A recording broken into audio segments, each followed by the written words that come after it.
Hey team, it's Gardy here.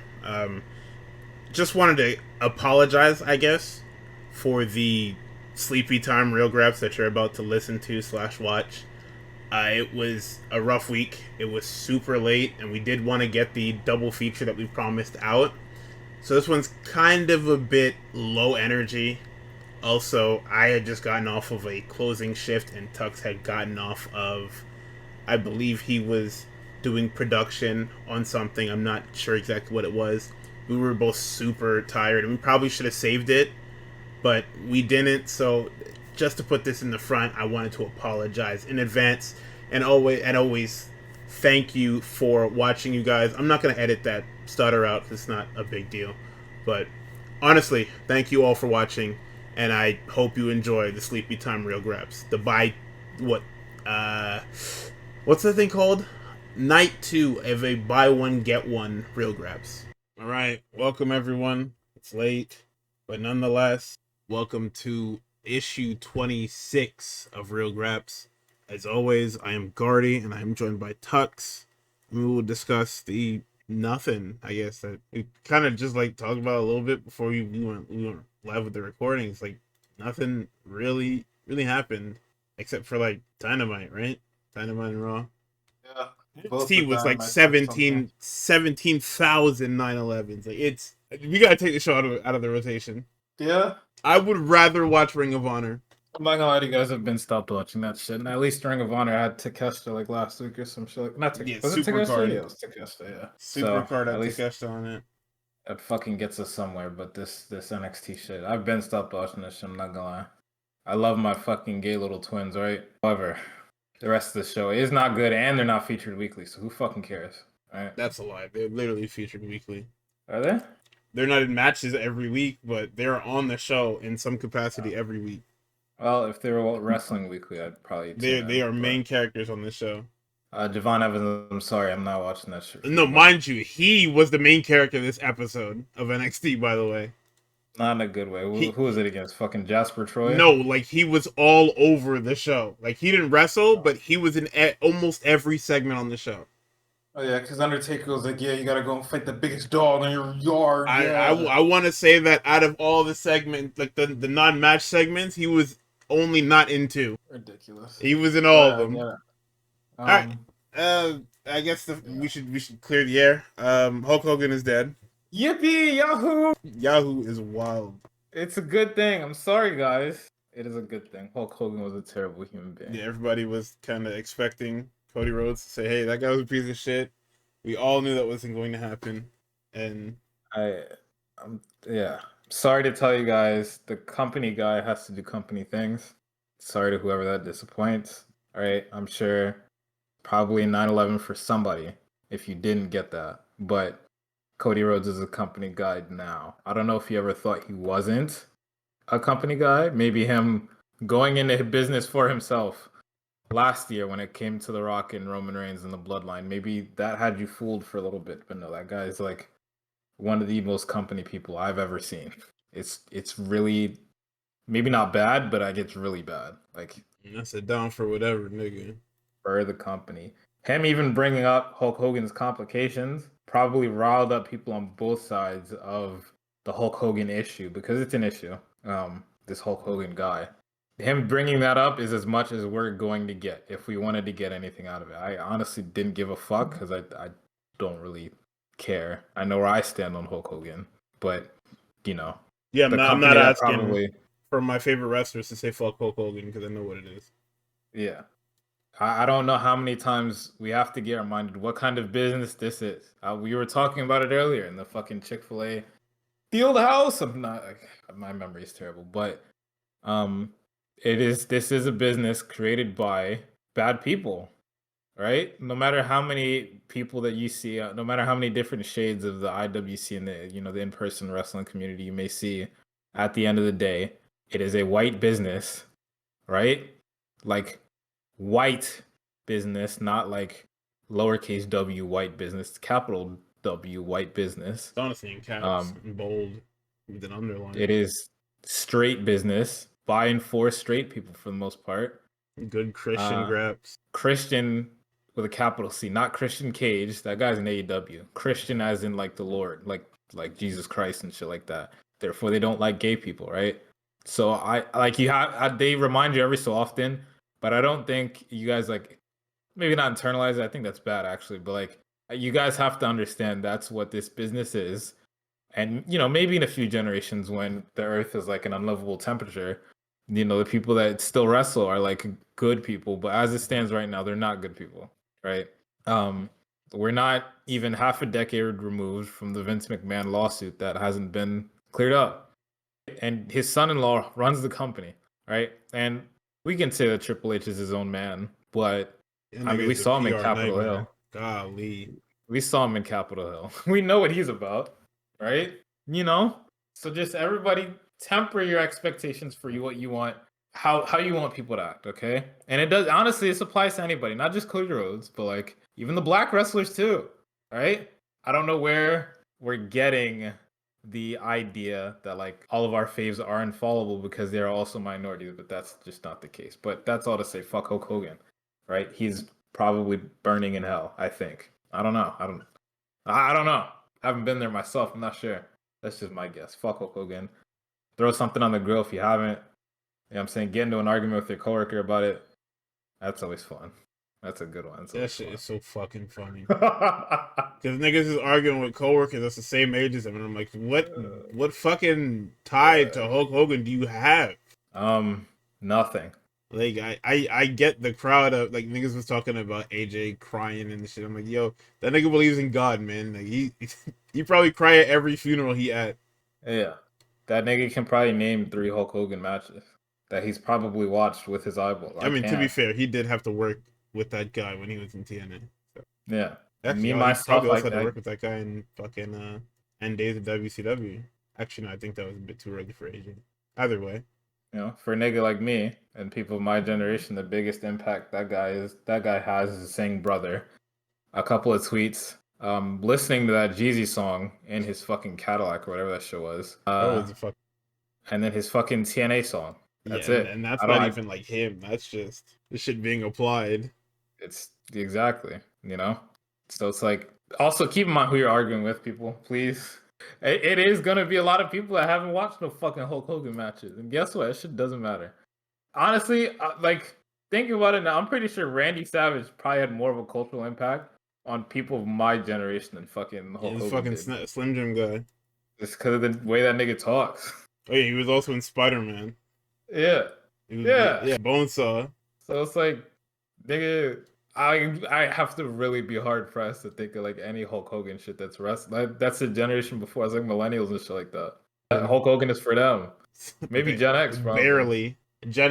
Hulk Hogan is a Gen X thing. The Hulk Hogan resurgence hit the millennials is what it was. Yeah. So I don't know. I think it's funny how there are probably some people out there that don't really care about him being racist, but absolutely care about the way that he fucked like every wrestler ever because them niggas didn't get unionized and also just like a bunch of other shit. Yeah, retroactively hate Hogan because a majority of the bad shit he did in wrestling was like 30 years ago. Yeah. So it's very funny just on every level because it's like they'll go and talk about his kayfabe accomplishments, and it's like I'm glad we have to keep using our like pretend names and shit like that. Like that's literally how it is. It's just like fucking Spider-Man and Doctor Strange talking about some shit, and it's just like nigga, you're not real. You're not real. None of this shit is real, right? And then it's just like he's a complicated guy, but he won the chip a bunch of times. It's just like I'm very glad. I'm very glad. I'm very happy for you. So, and then now it's just there's a bunch of black people turning on Cody, and that always happens whenever shit like this happens. Sometimes white people have to be white, and it was even worse because he acknowledged a nigga that had a picture of Cody with locks on, and I'm pretty sure that guy in the picture was black. I'm sorry to say, my brother, we're placing you with the Howard graduates and a lot of the HBCU That's grads. so fucking crazy. We're placing you with the even black nigga. Look Hispanic. Let's take a look. I can't tell. It's like racially ambiguous. He's bald too. I don't know what that guy. I think his more defining feature is that he's fucking bald. Like, I mean, it's still damning whichever race he is. Placing you with Howard University graduates and Kamala Harris wine moms, probably not gonna have a good time. So, we're placing you with those people. Um, you should be embarrassed. And Cody, I understand that. Like, I have that nervous tick too, where sometimes you just look at some shit, you just laugh because that's all you can do. You gotta stop interacting with them niggas right at the railing. You gotta stop interacting with them niggas, He bro. I'm sorry. can't. They're I part of the understand show that's like too. He can't ignore that's your them. job as Superman, but like, can't do that shit no more, bro. You gonna this how you get in trouble for trusting them niggas. Yeah, Them quite niggas no, have quite literally. too much money for their own good. Yeah, because them seats are fucking insane. Insane, bro. Because if I sit in those seats, I get the Cody Road entrance. I get fucking I get the seat. Fuck the Cody Rhodes entrance, nigga. I get the Penta entrance. I get a lot of entrances. The only entrance I don't get is Jey Uso because that nigga don't like us over at the barrier. But that's okay. No. He do like y'all over at the barrier. It's a wrong barrier. It's not the ring side. It's not the ramp side one. It's the other one. Yeah, but he never comes out. That's the only time he came out of that shit was to help Roman Reigns. We'll talk about later. Got a Oh, fucking Jesus. Yeah, that was totally a thing. Wow. I skipped that segment. That's your segment. I did watch that shit and I didn't like it. I don't. Never mind. We'll talk about it later. That's like totally your segment. What are we starting with? Who is that's Collision, right? No, because Collision was on actually Saturday this week. I booted up Collision and it said Saturday. I said, how is that fucking possible? And then I realized that I was watching the Collision that was after All In. So I said, that's why it was on a Saturday. So we're starting with SmackDown. And SmackDown is the funniest show on fucking earth because they open up this show and there's the shittiest looking accident in the car park. And Tonga Loa is the only person bleeding. Everybody else is completely fucking fine. Aldis has no idea what's going, or sorry, Pierce, because Aldis is on fucking vacation, has no idea what's going on. Cody walks up, he hands him his contract because of the contract signing tonight, and he walks up. So, Charlotte and Alexa end up getting a title match because Charlotte asked for one, and Alexa's like, "Why the fuck would you do that?" Charlotte's like, "Well, I'm a Flair. I can kind of like just do whatever I want," which is insane to just say on TV. Like to acknowledge it is fucking crazy. Like Rick would acknowledge that shit all the time, but still, he still wouldn't get his way. Like it's not. I don't know. Either way, we open up with Charlotte Flair against Raquel Rodriguez, both team members at ringside. This match was there. It wasn't crazy, but it wasn't bad. It's not derogatory either. There was a tweet that we were supposed to talk about a little bit ago. It was Kevin Nash speaking on Raquel Rodriguez and saying that she needs to work big, and he's correct. Or sorry, he said that she works small, and he's right because she does not work as if she is the biggest person in the ring, and 85% of the time she is. So I'm not sure what it is. Maybe it's how she was taught in the PC. But she also needs to just be okay with hitting people. Because on Raw, there's a thing we need to talk about where she does like a big boot and she's trying not to hit Dom with the boot so it looks shit. Just hit that fucking guy. He'll be fine. If he can't brace himself to get kicked in the fucking face, I don't want to tell you. Just kick that fucking guy in the face. But, yeah, I said this last week. This Charlotte and Alexa pairing is the most corrosive thing I've ever seen. And that's like a positive thing. Like that everything surrounding that duo is so dangerous. Like this shit is insane. It is cinema, low key. Can't lie. Yeah, no, it's like I said, it's straight corrosive. Like I just, it's impressive how they managed to put two people together and the two people understand their assignment perfectly. I like this segment a lot. Fucking Charlotte being like, "Yeah, I want you ringside, not because we're friends. I just kind of want you there." And then Alexa was like, "The fuck do I look like your cheerleader?" Then Charlotte was like, "Well, yes, actually." And then Alexa just like, "Hell yeah, I do." I was like, "Okay." And then she comes out with the pom poms, and you got me. Yeah, this is like I said, it's actually the most corrosive thing ever, and it's fucking awesome.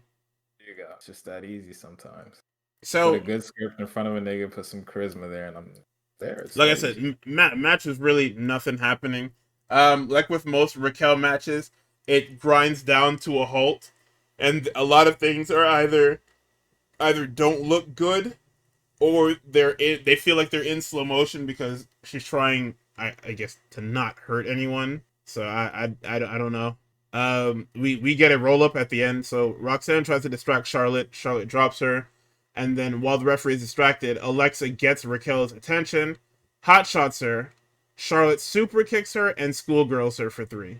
So then Pierce meets with the police. They ask for Jacob Fatu, and Fatu says, "I didn't do shit. We do not talk to no punk ass police." And Pierce says, "Come on, gang, just fucking go." So we got Tiffany Stratton, Jade Cargill SummerSlam promo. I didn't watch this. I fucking you crazy. I ain't watching a Jade Cargill anything. I don't give a shit that I'm reviewing these shows. I'm not watching Jade Cargill stuff. It's not happening. Till she can fucking wrestle like reasonably. I'm not watching her shit. So apparently last week we didn't talk about like last week. Apparently last week, Aleister Black attacked Damian Priest during his match, or after his match, I'm not sure when. Then this week, Carmelo Hayes is the man up to fight Damian Priest because he's been talking shit backstage. So we go to the match, and it is nothing. Like, much like the first match, it's nothing. It's not that it's bad. It's not that it's good either. It's just there. And that's because this is a backdrop for this fucking Aleister Black feud. Yeah. So they're having a decent TV match. Everybody's happy. Everybody's excited. Priest goes up for Old School, and Aleister Black crotches him, and that is a DQ. And then yippee, another Mellow loss. And then he beats the shit out of Damian Priest, and Mello just leaves the ring because he doesn't want to get kicked either. So that's there was a lot of cool shit in this match, and I'm skipping over because it doesn't actually matter. Like the match that it's a non-finish, so what's the point of even talking about it? Like that Mello goes for his Sweet Chin Music, he escapes the South of Heaven and hits that Tilt-A-Whirl facebuster thing that he does. Then Priest goes for South of Heaven and it's countered into the first 48. Like this shit. There's a lot of good shit there. Like big little pairings, especially between experienced guys, are always fucking awesome because they know how to maximize each spot that they do. Surprised this was an actual match and not just, oh my god, Mello, you're so short, and then Priest kills him. Like I'm surprised they actually let these niggas work. I mean, this nigga, he knows about the Carmelo Hayes shit, bro. I don't know what we're waiting on, but in terms of booking, but it's very obvious why he didn't want to beat Carmelo Hayes. Like it's not because there's a push coming. It's just because that he knows he needs people, and this is like don't get me started. This is like one of the better guys that we have, so I can't really beat him, you know. Yeah, don't get me started, bro. So because the Wyatt Six are kind of important now, they get a segment. It's basically just saying how their family bond is stronger than anything that's going on SmackDown in their tag division. Let's see, and of course, because at least we're a couple segments in. Solo Sikoa comes out to talk about Jacob Fatu, calls him an idiot, basically says, "I made you, I brought you everything." And as he's speaking, the video on the Tron changes over to backstage in the car park. A police cruiser has pulled up to. Sorry. The first thing you see is Jimbo, and he's clapping it up as the police cruiser comes up. Jacob comes out of the cruiser. The police officer then says, "Sorry, you are not the person of interest. You are allowed to handle your business." And it's the most light-skinned black man I've ever seen saying "handle your business" in the most. It feels like it's not even real. Like it feels like a fever dream the way he says this. It feels like a skinwalker the way he says "handle your business." And once again, Jacob calls him punk ass police. Jimbo is gone, by the way. Like once the shot is tight on Jacob, and as he comes out of this damn car, Jimmy's gone. We don't know where he went. He just disappears from the segment. My work here is done. Good luck, my brother Fatu. So Jacob marches down to the ring, and Jimbo reappears. He low bridges Hikuleo, and the two of them completely destroy MFT. But not before Hikuleo gets his shit in. I'm not calling him Tolatonga. It's switched now. So I will call this nigga Hikuleo, and Jeff Cobb has lost the name Jeff Cobb. He is JC Mateo. It's over. I'm not calling nigga Jeff Cobb no more.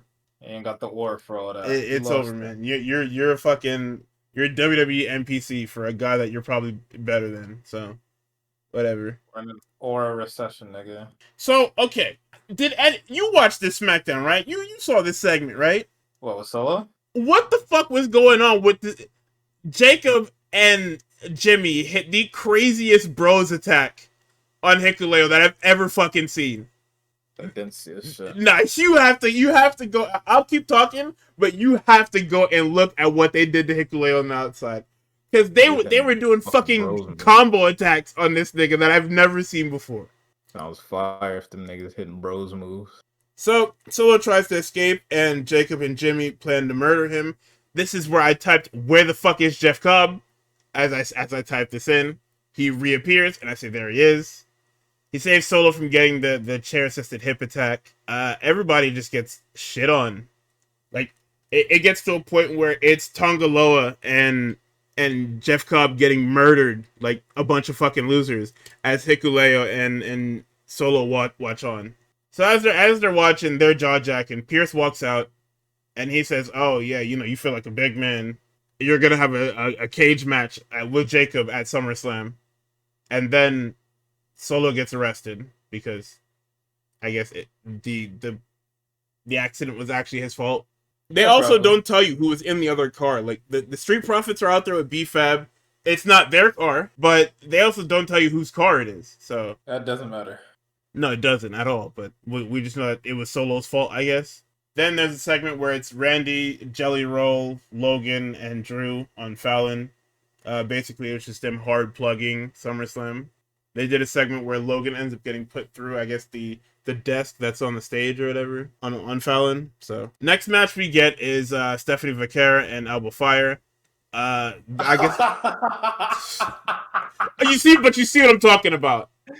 Nigga got hit with fucking 5 excellence back to back. Nigga, they were hitting him with what the fuck ever, and I just said that doesn't even make sense. What? Like, it's the craziest shit I've ever seen. I was sitting there aghast because I'm like, yo, okay, what? This family tree shit is over.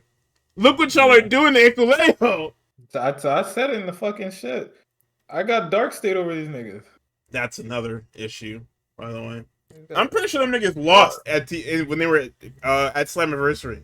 Yeah, pretty sure. Them niggas got finished. Nobody knows how to do any fucking factions anymore. Only Tony Khan. I don't think he knows how to do factions either. And just the Death Riders. He kind of like hyper dropped the ball on that. He just got saved by allowing Moxie and them to do whatever the fuck they wanted. Go Moxie. Anyways, yeah, this MFT shit is completely over. Let's wrap it up. It's time to Road Dog, I'm sorry. Stephanie Vaquera and Alba Fire. It's literally nothing happening. Steph needs a tune-up for just because why not? I guess because Secret Hervish jumped her on last Monday, so she gets Alba Fire. She hits Devil's Kiss, and Devil's Kiss now comes with a Wade Barrett fucking gimmick that nobody asked for. I really hate that Booker T has started this whatever this is, and now that she's on the other shows, it's just extended to the other commentators. Like, people who don't act like this are acting like this now. Honestly, it should just be a crowd gimmick, if anything. Yeah, I don't know, man. So, Kathy interviews the Street Profits. They have B-Fab with them. I guess B-Fab is their manager. I don't know, but like, they've always been cordial. Like, well, not cordial. They've always been like super tight in segments. But I guess now we're actually. I mean, what I think she was their manager during the fucking the Pride shit or whatever the fuck that shit was called. Whatever that group with Lashley and them was called. So, Tez says that losing is something that they're not ready to accept yet. And then DIY pulled up, and they said that the Street Profits had one job, and they blew it. And then Johnny is a fucking genius, and he says, if you want something done right, you do it yourself. And because he's a little shit-eating asshole, he does the, come on, do it yourself? Oh, fuck off. Yeah, exactly. I guess he's such a little shithead. So, we now move on to DIY, Phoenix and Andrade, Fraxium, and Motor City Machine Guns. This is number 1 contenders match. This is the fucking Hooper's Ball. Oh, this is the main event, right? There's nothing on this show. I forgot that SmackDown is back to 2 hours, so I don't have 7 pages of fucking notes because bullshit is happening. So this Fatal 4-Way number 1 contender, or I guess it is Fatal 4-Way because we're watching WWE. It's a 4-way with the teams. Number 1 contenders match. Like I said, it's Hooper's Ball. Phoenix and Andrade have matching gear. Give them a name. It's an immediate breakdown. Dive, super kicks, action. Fraxium get a little segment in this match where they get to overpower all the other teams in there. Let's see what other cool shit they had. Axiom catches Andrade at the top. They hit the Spanish Fly. and they try to hit the 450, or they hit the 450, and Ciampa and Gargano try to steal the pin, but Phoenix hits the code breaker senton on the DIY. Let's see. The Guns and Fraxium had a really cool fucking segment there.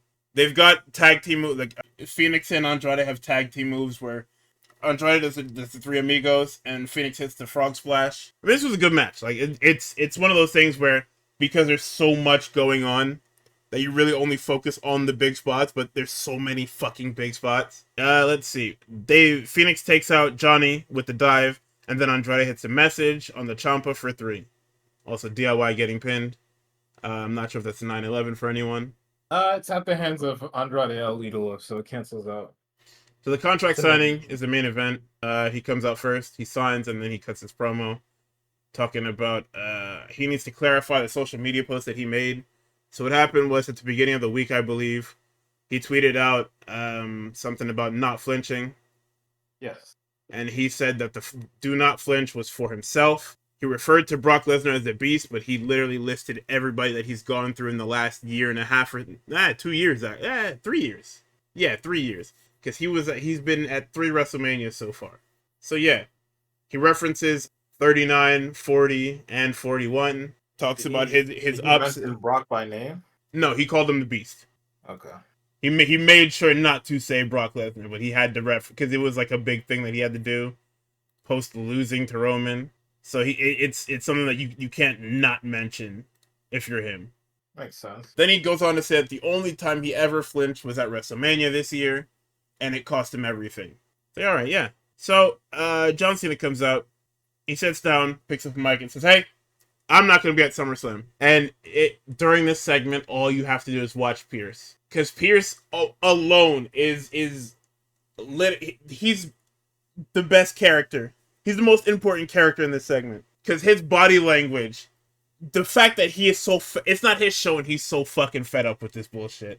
Like, Cena says that he's not gonna be at SummerSlam, and Pierce is like, "You gotta be fucking kidding me with this bullshit." So he says, "Yeah, I gotta do a movie. I can't be at SummerSlam. It's not right for me to be at SummerSlam." So Cody says, "Yeah," Cena says, "Yeah, I'm gonna take my shit and leave. Goodbye." So he takes his title, leaves. Cody's like, "Yeah, all right." Takes his jacket off, runs out to go get Cena, and when he does this, Pierce books it for the fucking hills. Fuck with it, Pierce. So clearly, this is a dangerous place. You gotta get the fuck out of here. So they brawl around the ringside area. I believe Cody is thrown into the stairs. When they get back into the ring, John takes his title. John sends him into the steps. He puts him in the ring, goes to get his title, and when he goes back in the ring, Cody is able to dodge the belt shot, and he does a quick little kick to the gut twice. The brilliance in this segment, like it came out perfectly. So Cody kicks him once.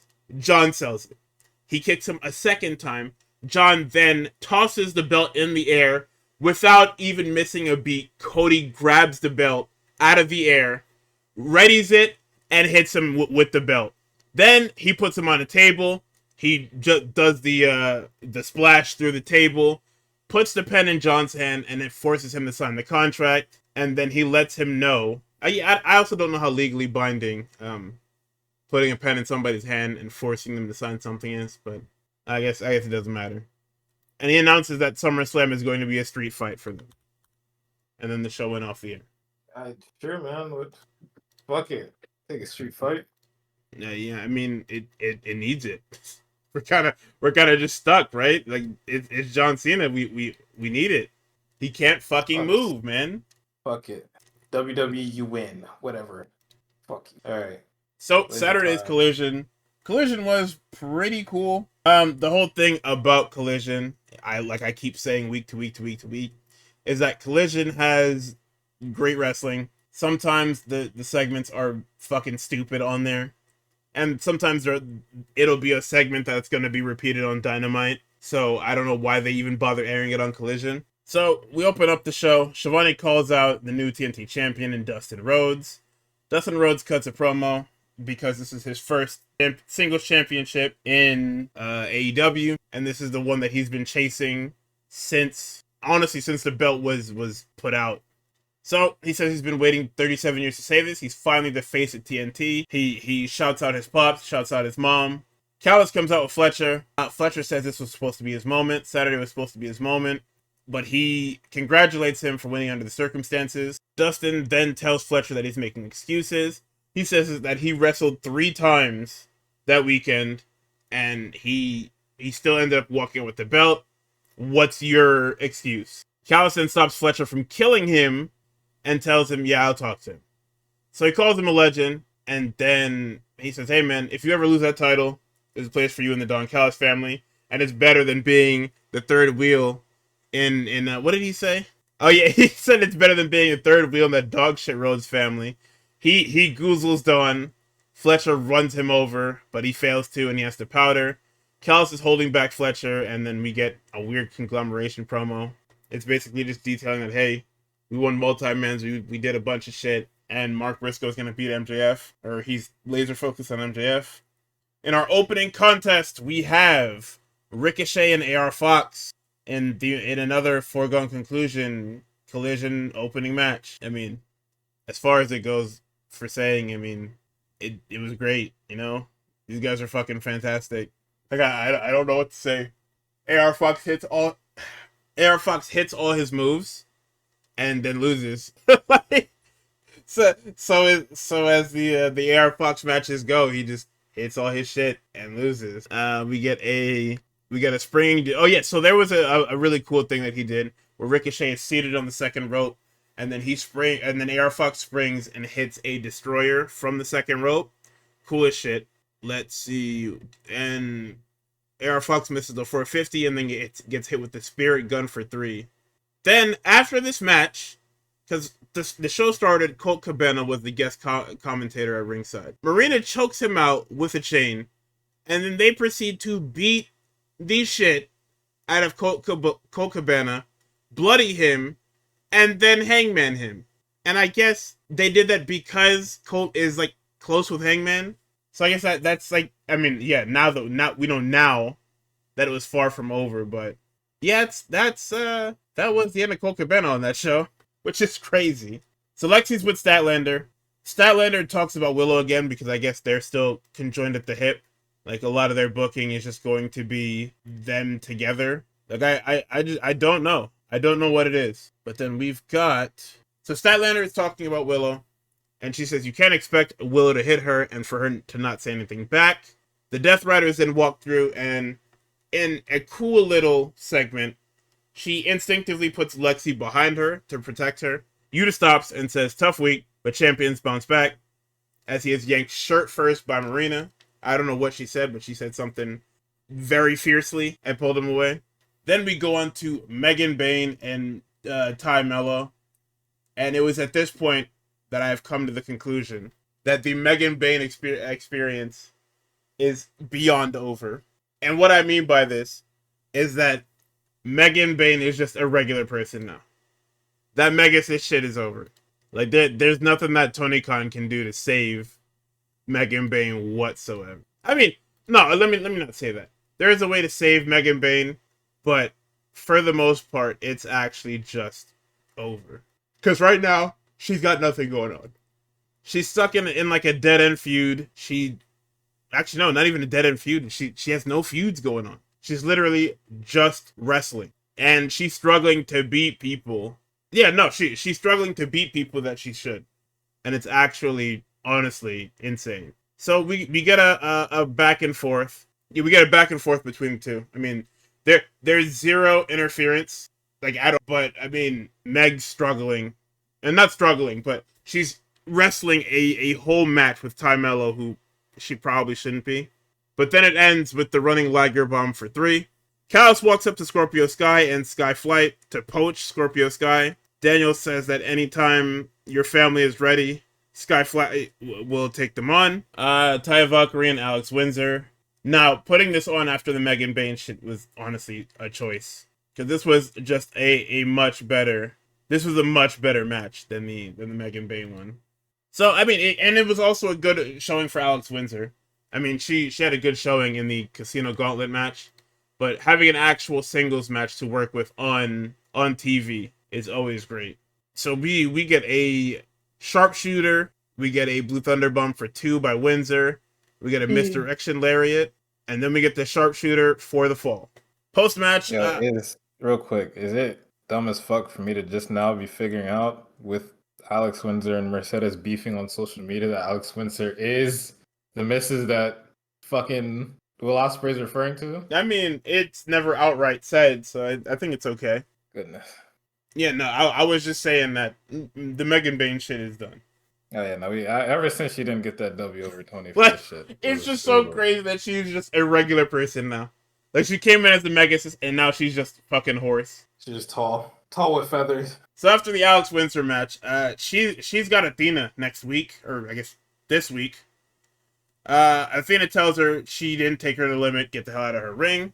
And then she taunts Toni Storm, and Toni Storm comes out. Toni says she is the only balcony bitch in the industry, and then she tells Athena to come down and fight her right now. Athena calls her a dirty, disease-ridden whore, and tells her that, yeah, it's fucking, this segment was fucking insane.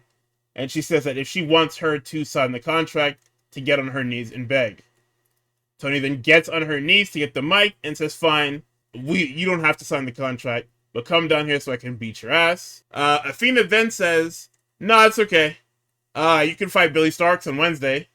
And then Toni says, yeah, Billy Starks. When she reaches puberty, she'll be an excellent professional wrestler. Goodness. Then she says, you know what? If Billy Starks can beat me on Wednesday, she'll get a title shot. And Athena says, hey, what do you mean by that? No, this is what you wanted, right? Literally. Yeah, you know what? If she beats me... So, that's why, if you were watching on Wednesday, Athena was kind of iffy about Billy doing well or winning that match. Told her straight up, no, you're not supposed to win. You're supposed to take her out, bud. So, Toni decides to run up the balcony, and Athena takes off. Then we get more Bowen's bullshit.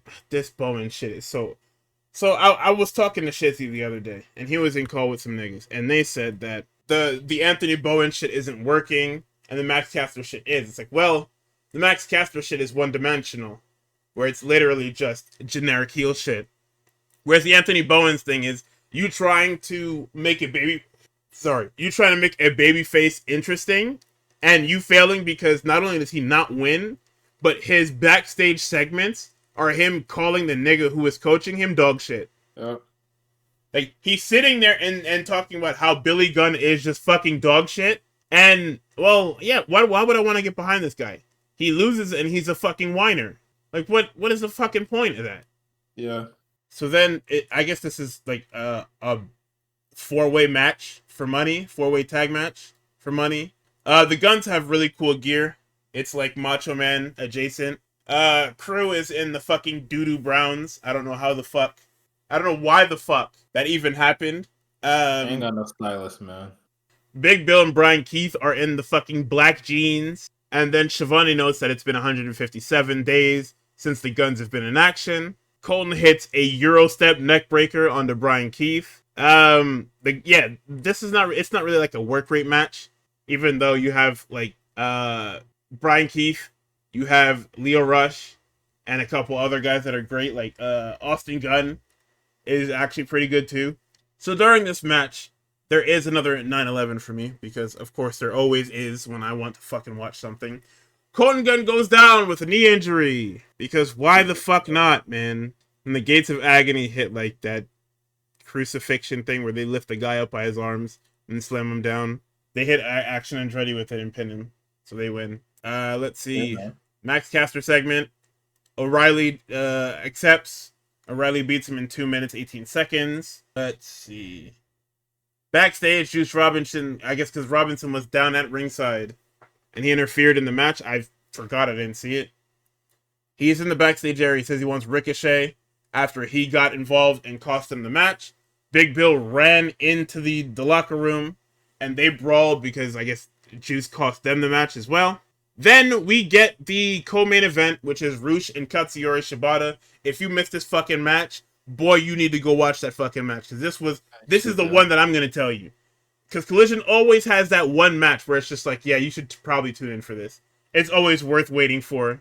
And Rush and Shibata was absolutely that. They beat the shit out of each other. Oh my god. It was just brawling.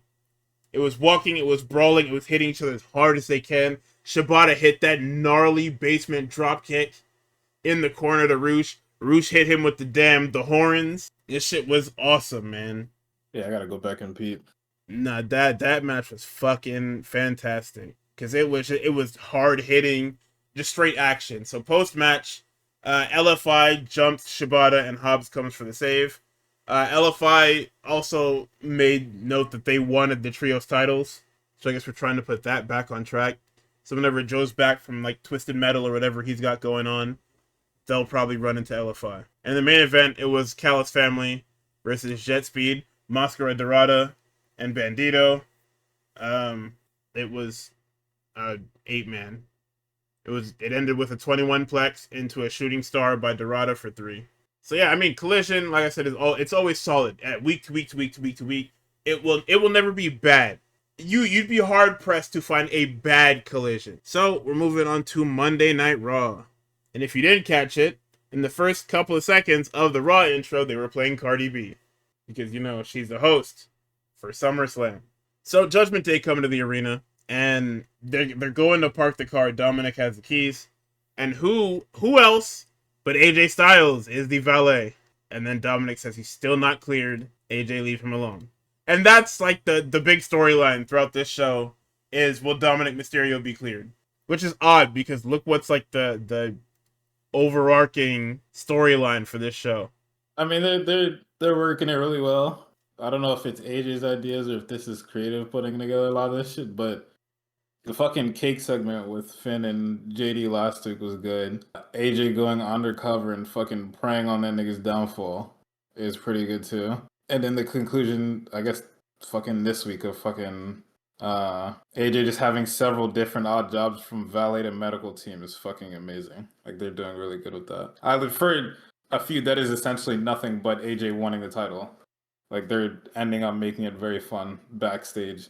I don't want to say must-see TV because it's fucking not, but like, it's not gumming up the fucking Judgment Day segments that that they get weekly. Yeah, they're very much in the vein of the Judgment Day segment, where it's something stupid is happening at all times. So it's been a bit. Punker comes out and he grabs the mic. He says that his goals since coming back have been main eventing WrestleMania and to become champion again. He's checked one of those things off, but now it's time to focus on becoming champion. He was a little distracted, but now he's focused. He won the gauntlet last week, and Gunther is one of the best wrestlers in the world. He's looking forward to locking up with him, but against Gunther, he can't promise a win. But he's pretty sure about winning. Gunther interrupts, immediately met with "You tapped out" chants. As he tries to speak, the fans boo incredibly fucking loud. Listen, y'all need to stop doing this with Gunther. I'm so serious. Cause y'all got these fucking peasants talking crazy on my fucking goat. Yep. Cause we got you tapped out chance to this nigga, and it wasn't even like he tapped out to like somebody who was cool. He tapped out to fucking Jey Uso, fucking Yeet Man coming. Them niggas over there at WWE can't blame nobody but creative, bro. You niggas made that finish. Now you gotta fucking. You just gotta lie with it for however long this fucking you tapped out shit lasts, bro. Until Gunther can fucking finally bury that shit and move on. So Gunther says he didn't come out here to insult him or to create any drama. He wants to point out that they've got a lot in common. They're both here to win championships and make money, and they don't care about making friends. They both consider themselves the best in the world, and they both have massive egos. Gunther, however, says that his ego is justified because, unlike Punk's, it's not based on crowd reaction.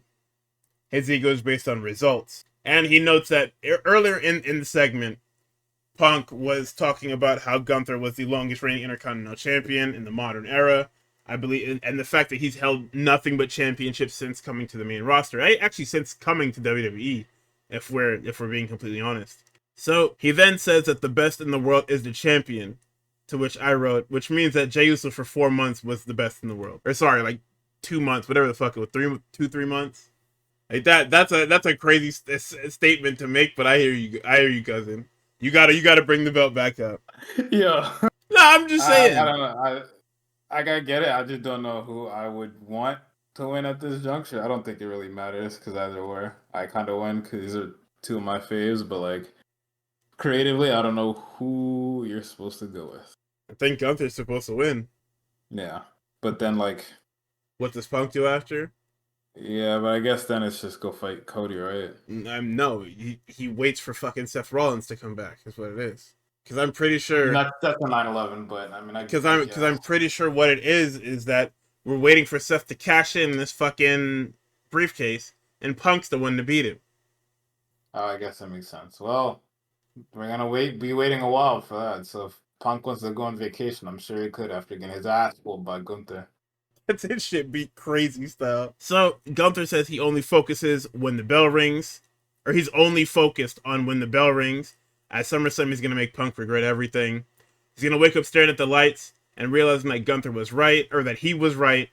He'll never be champion or the best in the world, but it's good for him. He'll have the degenerate fans cheering for him for the rest of his life. The nigga walked off. Punk just stared at his back. Nah, I think that it was an I didn't do it justice, obviously, but I think it was a great promo. It was a great back and forth that the fans tried to fuck up monumentally at the beginning. Like I'm so tired of you niggas trying to put yourselves over. So Byron is with Stephanie Vaquer. He asks about Chelsea Green. Steph says Chelsea's not her problem. Naomi walks up with the craziest. I can't even say what she said because not only was it fucking funny, but the cadence and everything, I can't do it justice. You just have to watch the fucking segment. Naomi is honestly at the top of her fucking game. She's doing the best work of her career. Easily. Like, having seen every part of Naomi's career that wasn't TNA, because I would never fucking watch TNA. Well, let me rephrase that. I would never watch TNA in the 2020s. This is honestly some of the best work in her career. So then Naomi walks up and says when she wins the triple threat, she's gonna beat her at Clash, and then says, "Yeah, Io was dog walking your ass before the DQ." And she said, "Hey, if it was me, I wouldn't let that slide. I wouldn't let no DQ finish slide." But she says she'll see her in Paris. Wee wee. See, top of her fucking game. Oh my god, it's such a 9/11 that she's on Raw, but she's so good over there with no matter who she works with. So it's like, fuck it, right? Exactly. That's all you can do. Is say, "Hey, at least we're getting something." Yeah. So in our never open weight division, we've got Rusev and fucking Sheamus here to kill each other and stomp on each other's fucking corpses. Once again, they had it's just good TV. We get, let's see, they're brawling outside, 2 vertical suplexes for Rusev. And I was thinking that looking at Sheamus and Rusev battling it out, they're probably the most believable contenders, but they're probably in the mid card.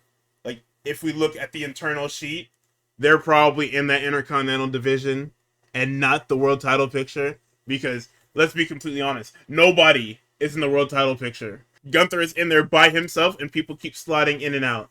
Nobody is actively gunning for these titles anymore, which is a huge problem across both shows. Everybody also just has insane amounts of beef with each other. It's like out of nowhere. Some niggas are just opting to do the grudge match rather than just like, let me do the title match, bro. And also, one of the champions doesn't exist. I mean, So they that's don't also have a going on. choice because, like, Gunther is in this fucking mythical realm for majority of the fucking time. Well, not even just Gunther. The champion on both shows is always in this mythical realm. Like, this was the same problem that SmackDown had before Cody lost, where Cody was just hidden away, and only one nigga could challenge him at a time. And I think that's more a byproduct of modern wrestling, where people try to build to the biggest match humanly possible every time, as opposed to being like, hey, we've got all these credible challengers. Anybody could challenge for this belt. I don't know how to fix it other than make everybody feel important instead of trying to build one very big match. Yep. So, back to Rusev and Sheamus. Sheamus hits his 2K comeback. He's Hits the fucking crazy. Irish Curse backbreaker. Oklahoma Stampede for 2. Bro kick is blocked, and he gets hit with the powerbomb. And then, let's see. We get the Machka kick into the Accolade.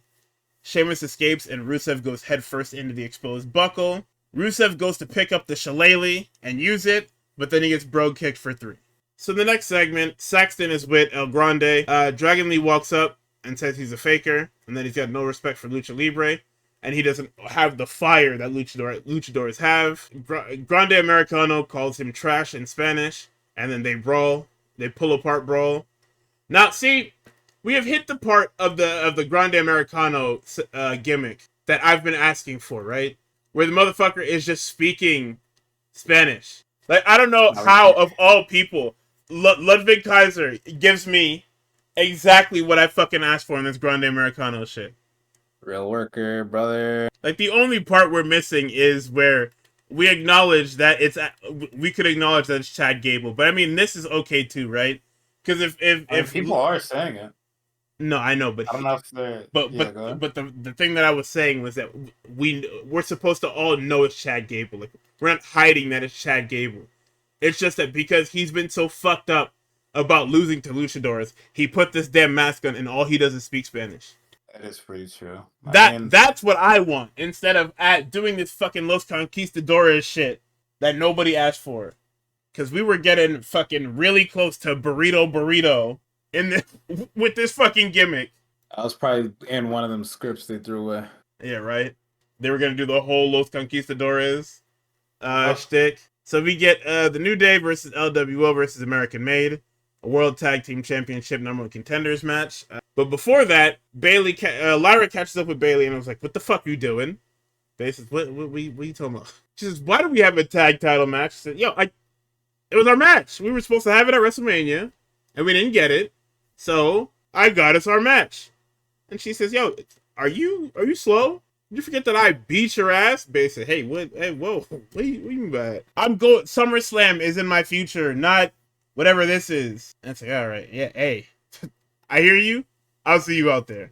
And Bayley just walks out. Now, wherever this storyline is going, it's not going to be for me. Because I don't want either of these two to be heels. Because who does this help? Raw doesn't really have heels, huh? Now I think about it. Like, in terms of women heels, who do we have? We have Naomi. We have Scarlett, who doesn't wrestle. I guess not Liv, but fucking Roxanne and Raquel. Yeah, Roxanne and Raquel currently. Liv tentatively. Who, I guess, Secret Harvest, right? Because I don't know if they're actually on Raw, but they have freelance contracts, bro. They can whatever that fucking means. 2-way contract, my WWE. So yeah, I don't know. But I hope this Ivy, my God, yes. Forgot about that. But yeah, I mean, I don't know what the plan is going forward, because what are you gonna do? What's the reset looking like? Because clearly SummerSlam, we're aiming for a huge reset, because I believe that majority of these titles are changing hands. We're flushing the slate, and we are absolutely going in a new direction, right? Because Cody's going to be champion again. Jade's going to be champion for the first time ever, and that'll probably end up feeding some family, not mine, because I would never feed that to my family. It's against, like, not OSHA, but whatever the fuck is shit. It's like a health hazard. The FDA, it's an FDA violation. Yeah, there you go. See, I got there. Yeah, so we're most likely gonna have new women's tag champs. Most likely gonna have a new SmackDown Women's Champion. Dominic Mysterio is probably going to. Actually, no. I think Dominic's gonna retain. Cody's going to beat John, obviously. I think Solo is going to lose his title back to Jacob, because that seems to be what the deal is. Becky should lose to Lyra because of the implications. Like, another thing with this Lyra thing, right? I don't like how quick we escalated to the if you lose, you can never challenge for this belt again. Because I feel like that, combined with the Bayley shit, means that we're going back to heel Bayley, which I don't want at all. And then the World Heavyweight, or the Women's World Championship is not going to change hands, so that's fine.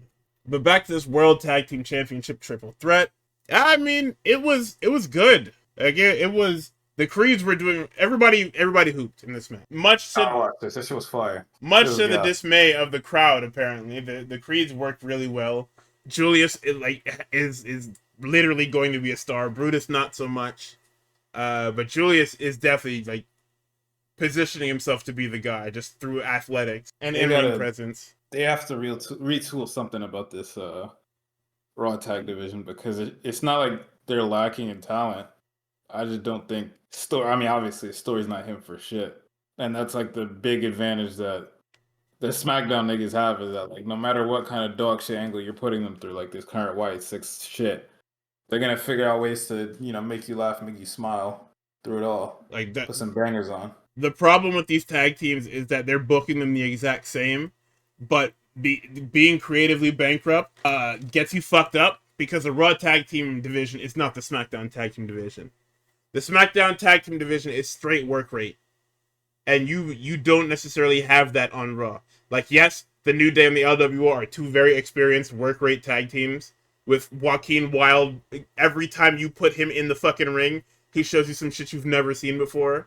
Or he shows you that he's probably one of the greatest luchadors in the company. Yep. It's honestly fucking crazy that every time Joaquin Wilde laces up those fucking boots, we go, wow, why aren't you ever on TV? Nah, there's too many luchadors, brother. We can't do that. It's fucking it's him and Andrade. They end up on the fucking show and they're like, yeah, you should probably book me more. So let's see. Grande Americano destroys Dragon Lee. The Creeds get in Grande Americano's face because they don't know who he is, and they're just stupid. Like that's the Creed's whole thing, is that they're stupid. They're literally like weapons to be pointed at people instead of actually being people. So Cruz del Toro wipes them out, and then Joaquin Wilde escapes the Ghetto Blaster and high stacks Kofi for 3. So in another 9/11, the Kabuki Warriors are backstage with Io, and doesn't seem to it's a very odd segment when you look at it a certain way. I guess when you look at it most ways, Io by the end of this segment is kind of like, that's not okay. What's going on with y'all? So somebody else pointed out too that whenever Asuka calls Io-Chan, she's about to slime her crazy style. So yeah, that's not looking good to you. No, it's not just Asuka, because if it's Asuka, it means that both of them are going to be evil, because that's what happened last time. Oh yes, so Steph walks into the frame. I was confused trying to read my notes. I was like, what the fuck is happening here? So Steph walks in. She talks to Io. Io then says that she had her beat, which triggers Stephanie, and she's like, all right, you know what? We can figure this shit out tonight, and they agree to have a match for later. So Dominic meets with Pierce. Pierce has had it, because he had just dealt with this fucking John Cena shit on Friday, and now now the principal is back in school, and everybody refuses to do the fucking job. Dominic refuses to go get checked out by the doctor. And that's like a big thing. Like, if you check the lower third, Dominic getting checked by the doctor is in the lower third. Like, it's a big thing that's happening on this show. So Pierce walks up, and he's like, hey man, listen, if you don't go get checked by this fucking doctor and see if you're cleared or not, I'm just gonna take that fucking belt from you, and we're gonna find out. Like, we're just gonna take this fucking belt and we're gonna put it on somebody else. How about that? Then, as Pierce walks away, he says, listen, man, if I have to come back and talk to you again, I'm not gonna be nice again. So as they're standing there, AJ's the fucking janitor now. Dom runs off, and the New Day walks over, and they're like, what the fuck? Why are you a janitor? Because AJ's like, yo, move, nigga. I don't want you niggas to slip and fall on my floor. Come on now. Yep. Nigga, I just mopped this. I just mopped this shit, man. Move. So they're like, what the fuck is going on here? We just lost. AJ, Wood said the most normal thing that's happened is AJ being a fucking janitor. I said, that's kind of fucked up, but I hear you, gang. So they're struggling. Grayson Waller then drops the bombshell that A-Town Down Under is no more. Austin Theory got himself injured, and then he decides that he's going to be their third. And they said, we hear you, and we don't want to say no, but we probably should say no. And then he says, yeah, you know what? I'll go get the car. How about that, huh? And they said, yeah, man. Why not? Yep. So we get a bet. Aforementioned, teased, highly sought after A-Town Down Under split. Yeah. Listen, people can talk all they want. Oh, that's it? You don't want that. You wanted to watch 2 pay-per-views of fucking Austin Theory and Grayson Waller. You wanted to watch 2 back-to-back episodes of Raw. Of like, what? Y'all can't tell me that y'all were that committed to A-Town Down Under. Cut it out. Be better than the story they got with another certain guy. I mean, I guess, right? Like, at this point, I should just be taking my my wins where I can. So we get a Becky Lynch promo. I don't know if that shit is a win for them, but I definitely understand where you're coming from. Becky says that she should be in New York at the premiere of Happy Gilmore 2. You can't be there because MJF is there. Sorry. Oh, no. Yeah, What sucks is shit? MJF of AEW Dynamite Television. Yes, run by Tony Khan, part owner of the Jacksonville Jaguars. This shit is fucking ridiculous, dude. MJF all over this marketing. Adam Sandler being like, "Yeah, I really fuck with Maxwell Jacob Friedman. I really like that guy." Yeah, he's great. They can't fucking do anything with that. They're not gonna mention that shit. It's out now. They're not gonna mention that bullshit. So Becky says that Lyra has been nothing but selfish, and she is basically everything that she called Becky. And she says, "Yeah, who needs 2 belts?" Another one of these very ironic things. You know, you say ironic thing, and you look into the camera. We had it with Johnny Gargano on Friday, and now Becky Lynch is here on Monday to do it. So the stakes of this match make no sense. Okay, no, hold on. Lyra comes out, the short version of Lyra's theme plays, and the crowd is still trying to do the thing. Yeah. And they're still off. Yep. The timing is still off. I don't think they're ever gonna get it. I'm not gonna hold you. It's been long enough. So Becky then says that when Lyra loses at SummerSlam, she's never to challenge for the belt again. Now, I don't know exactly what that means, because the way she said it, I assume it's so long as Becky is champion, right? Because normally they denote that, but they didn't say it. They just said that she'll never challenge for this belt again. So when Bayley costs her the match, what are we gonna do? I don't know. At this point, they're just throwing shit at a wall. Like, is this the Lyra soft launch? The fucking main event Lyra soft launch? I guess. Oh, it was on the website? Okay. I mean, because, yeah, normally they make a note of saying, so long as I am champion, you will not fight me again for this belt. So the fact that everybody was saying this and not actually, like, talking about it is quite interesting. But if it's denoted, then cool. We're all cool. Okay, here we go. Yeah, so the stakes don't even make sense in this match, right? Lyra's leveraging future contendership, and Becky is just putting up the belt that she was going to put up anyway because it's a title match. These are like last time. It's insanely lopsided stakes. Who's putting this together? Like, we couldn't put anything up. I see your guy fucking up, that old bald bitch, Adam Pearce. Shut up, dude. That's not. No, it goes deeper than that. Like, who in creative sat down and said, "Yeah, we'll have Lyra put up her contendership against the belt"? Why? Like, I don't understand. Hey, okay, yeah, Becky beat her for the belt, and then the next match was the triple threat, right? At Evolution. So Lyra should still be eligible for a rematch clause. Why does she need to put up? Why does she have to put up ante for that? I'm assuming if it's just the regular way, Becky's just gonna be like, "Fuck no, I'm busy." Well, no, because like not champions, like the rematch clause. Like we're assuming that unless we're saying that rematch clauses don't exist, which doesn't make sense because everybody talks about rematch clauses. Like I know this is one of those. It's one of those things where because WWE has always done something a certain way, I'm expecting them to do it, or I'm expecting the same rules to apply. And then because the New Day thing was good because the New Day literally said on camera that we are not fighting. Rematch clauses don't exist no more. It's not fair. It's nonsensical. Because they were tired of fighting the War Raiders. And I'm with them, because I was tired of seeing the War Raiders. But for other things, like, is it just, like, across the board now? Because Gunther got his rematch. And Gunther got his rematch after the New Day won the damn belts. So what the fuck, guys? Yeah, Cody had to go win a whole goddamn tournament to get his rematch clause. That isn't even a rematch clause. It's a whole different thing he had to win. Yeah.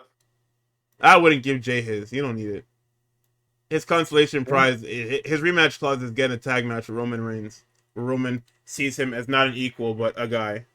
Again, by the way. They're going to run that shit again, but maybe not. I mean, I would totally be down to give Jay his rematch, but I mean, like, I don't see a place for it, right? No, I know.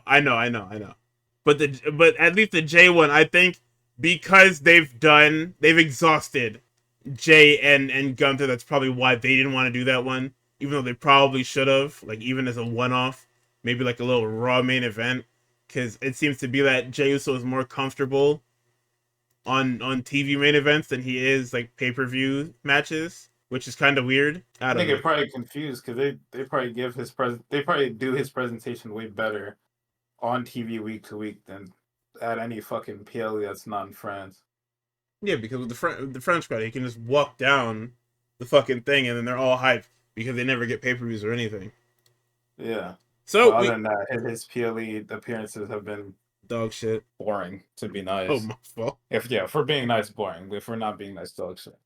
So Becky offers a handshake, and then before she can motherfuck Lyra, Lyra hits her with the manhandle slam, and then Becky is just at ringside, and then Bayley comes out because our next segment is Bayley and Lyra versus the Judgment Day for the tag team championships.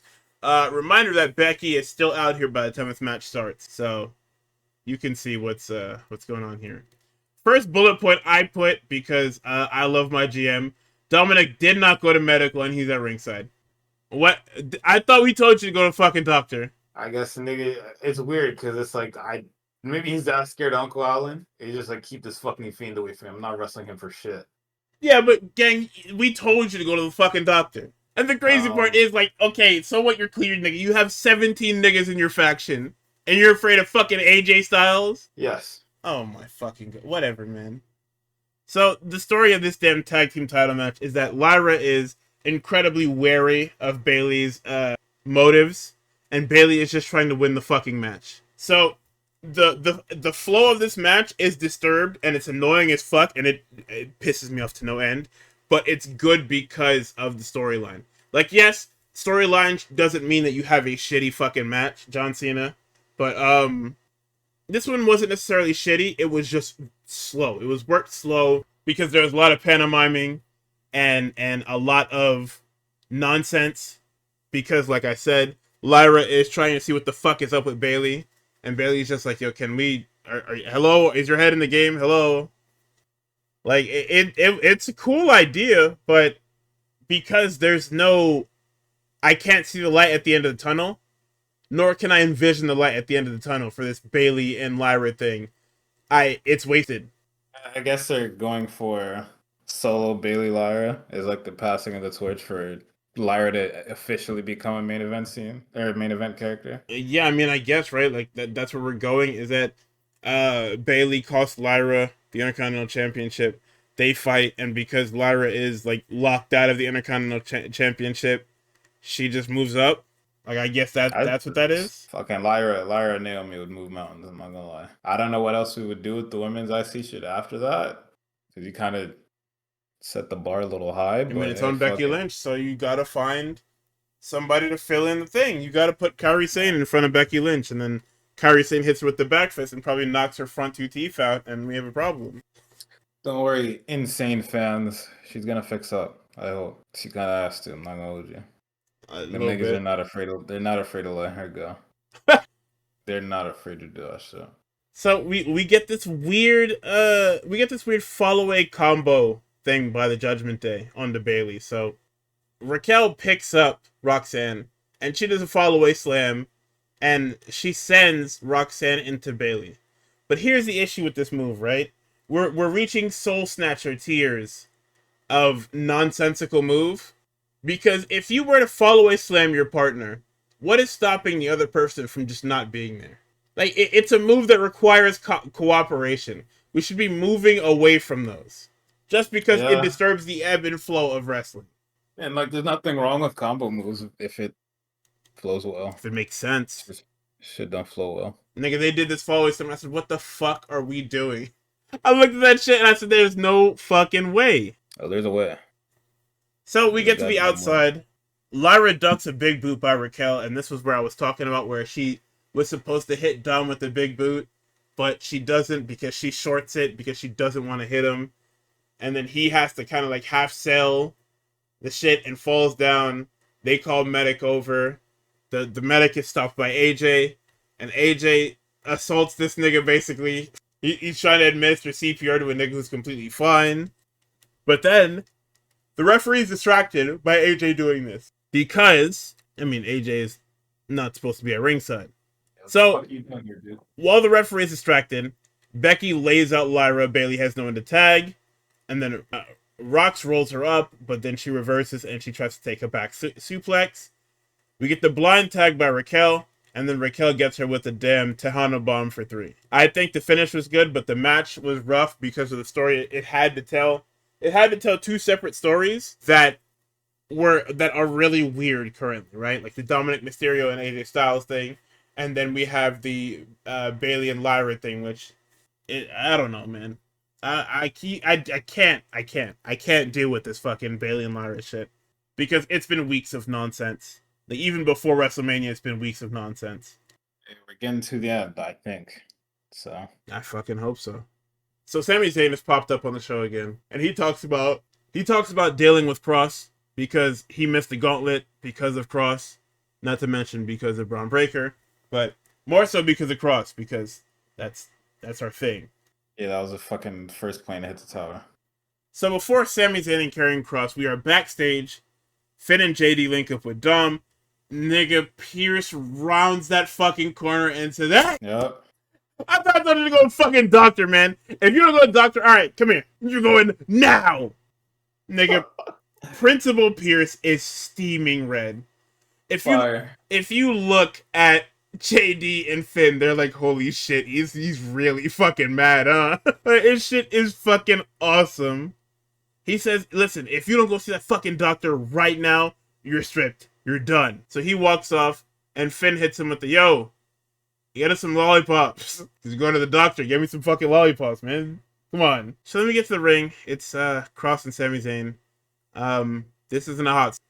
They're posturing. Nobody really cares. Like, niggas do the fireflies at one point, but I don't think that's for Cross. I think them niggas. No, they're just bored. They see the camera, they do the fucking firefly. They don't care. Nobody cares. They're having a match. It's not like a super heated match. They're also not going out of their way to have a good match. They're just going through the motions. Like they were dueling. Let's go, Sammy. Let's go, Cross. Chance. Which I mean, I guess, right? Unless my hearing is bad, I don't know. Cross he just doesn't look good, man. And I don't know, because he had the same problem at Bloodsport, where it was just like he just didn't look good. Like I don't know if it's he's lost his confidence, or he just doesn't. I think that's what it is, right? Is that he does not believe in himself. Like he cut that fucking promo, and obviously, like I said, it's more so. I'm gonna say a bunch of scathing stuff, and I'm going to like air my grievances through it in the most productive way that I can. But I mean, it feels like he's just lost whatever fire he had for wrestling, because he's not doing anything. Like, and I'm not doing it justice by saying he's not doing anything, but this is just a very average match. Like, if you were to give it a star rating, it's probably like 2.25 stars. Like, you're not doing anything. Because it's Sami Zayn, you start at 2 stars by default, and it's more so what do you bring to the table? Because Sami Zayn is always going to bring great babyface fire. So what do you, Karrion Kross, bring to the table? Like, you don't even bring tablecloths, nigga. Like, what are you doing? Anyway, Sammy hits him with the exploder in the corner. Scarlett gives Kross a pipe. Scarlett distracts the ref. We get a pipe shot to the midsection by Kross onto Sammy, and then he pins Sammy for the win. Also, somehow this nigga was opened up. I didn't catch that. Does anyone know how Karrion Kross managed to give himself color in a match where nothing happened? Maybe it was the exploder, right? And I don't know. I don't know what Karrion Kross did to open himself up. So AJ and Pierce are talking to the doctor. The doctor is, for whatever reason, refusing to like give them the actual results of the physical. And then before he can say anything, Dom lays out AJ with the title. And then he says, I'm all cleared. I'll see you at SummerSlam. And then the same doctor now has to check on AJ because he just wouldn't tell us if this fucking guy was cleared. So let me move on to the main event, which is Io Sky and Stephanie Vaquer. They're giving you a technical masterclass. Like, it's not a hot start. They're not doing lucha stuff. It's test of strengths. It's headlocks. It's takeovers.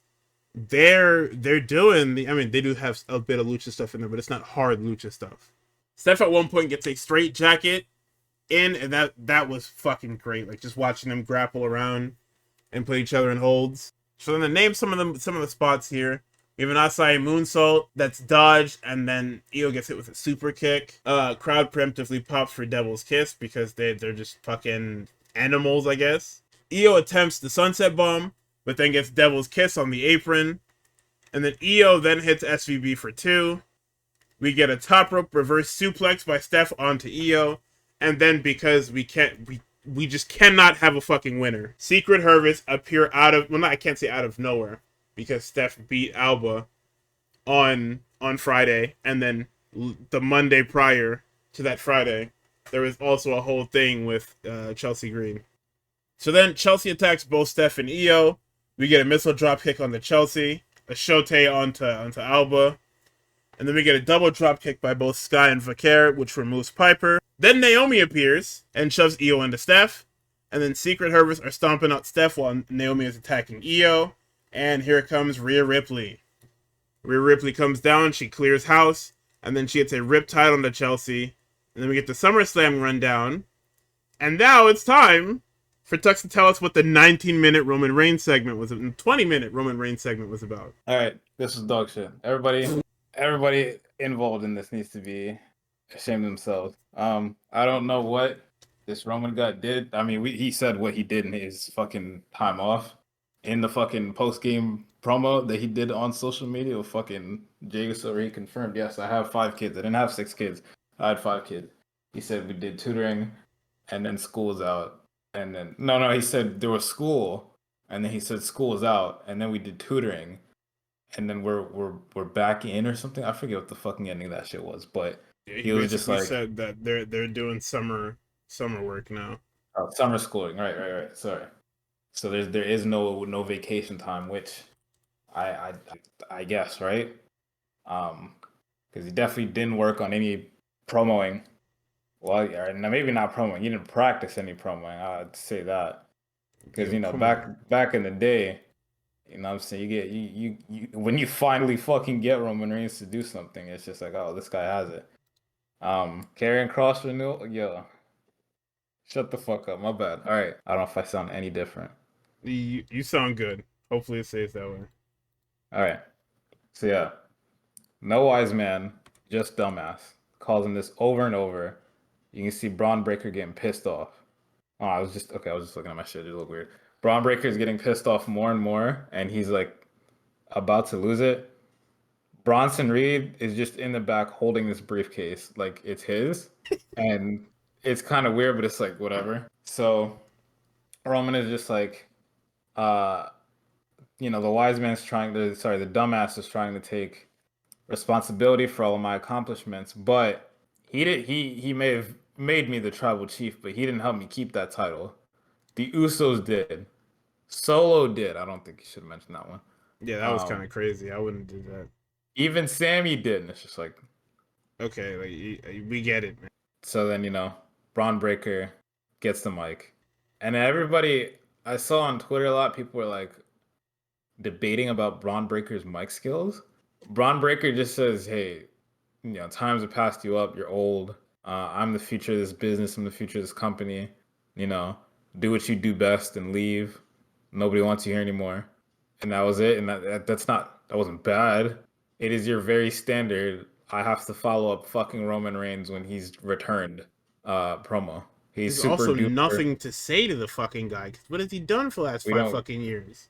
We also don't have any history. Like there's nothing. Yeah, I'm a completely new guy. Like, and my role is as the enforcer. Like, I'm supposed to tell him I'm gonna rip your fucking head off. Yeah, like there's, and everybody was just like debating that, and I'm like, why is this a thing? Now, Braun didn't do bad. Roman killed this. Like he killed this entire thing for me. I think this next part is why I actually this is a psyop. This isn't a real segment that you're making you watch. You watched it. I still do believe you watched this. I did not watch it. I promise you. You see that fucking screenshot I posted of the fucking up next with Roman's graphic on it?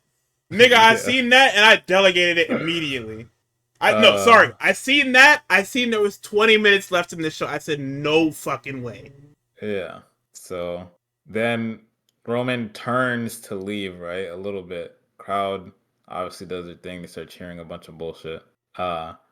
Roman then turns back to Braun Breaker and says, "Hey, I don't think I'm gonna be honest with you. I didn't hear any of what you said. I don't think your mic is working.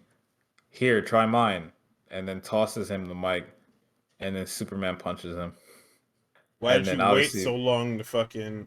Oh nah, I don't yeah, know. I would have. Listen, I I'll don't, I blow my don't own know. fucking house up if I have to watch a Roman Reigns segment. What the fuck? That's so ass. Cause you clearly heard him because you started turning to leave after he told you to leave. So it's like, He's I so you thought it was fucking corny. you thought it was cool. I understand you thought it was cool, but it's just like I don't work there. I He's don't know where so that works. I don't corny. know if that ever. I don't think you can ever use that one like in a realistic manner without burying somebody. But like that didn't work there. That was bad. That's somebody's go-to. Beast was fucking tearing up off the aura, And right? shit is so fucking shameless, man. Um. Please get a new gimmick. So yeah, they beat his ass. Jimbo comes out to help. Well, sorry, Wrong Jay comes comes out, out yeah. to help. Jay comes out to Jimbo help, is and then stuck in the midline vortex. damn well it worked on the Roman fans. I don't know. I think the only thing I like about new Roman is that he calls everybody Junior, probably because he's so used to talking to his fucking kids. But I don't know why, but that shit pops me whenever you call somebody Junior. You're not even Nigga's that been old. back You're for like, 2 weeks, man. Please go nigga, leave how old is again. this guy? Is he like 35? Probably older. He's 40. Wow. Goodness. But that ends Raw. Honestly, it doesn't get a conclusion because I mean it just happened, but like I don't think it's gonna get a conclusion next. Maybe like a contract signing next week. But like Roman We're signing a uploaded a. contract for a fucking SummerSlam tag match? I don't know. I don't know what else they're gonna do because they finished the shit off screen. Roman uploaded a video from his fucking treadmill like Tuesday or Wednesday or some shit like that, and then TMZ Sports pulled up on fucking Paul Heyman somewhere. Where the fuck were these niggas even at? I don't fucking know, but Where were they they pulled up. going? I don't know. I guess that's that tribal chief fucking money when when you get involved with Rome, they just start asking you shit. You're just in an Escalade randomly. I Fucking didn't watch either of ridiculous. those videos. I don't know what was said. It doesn't matter. Um, However, the match has been booked. SummerSlam. Roman Reigns and Jey Uso versus Braun Breaker and Bronson Reed. Um, there can only be one outcome to this match. Yes, fucking Heyman loses like a bunch of fucking losers. If they lose, Or it's they add over. another person to this group.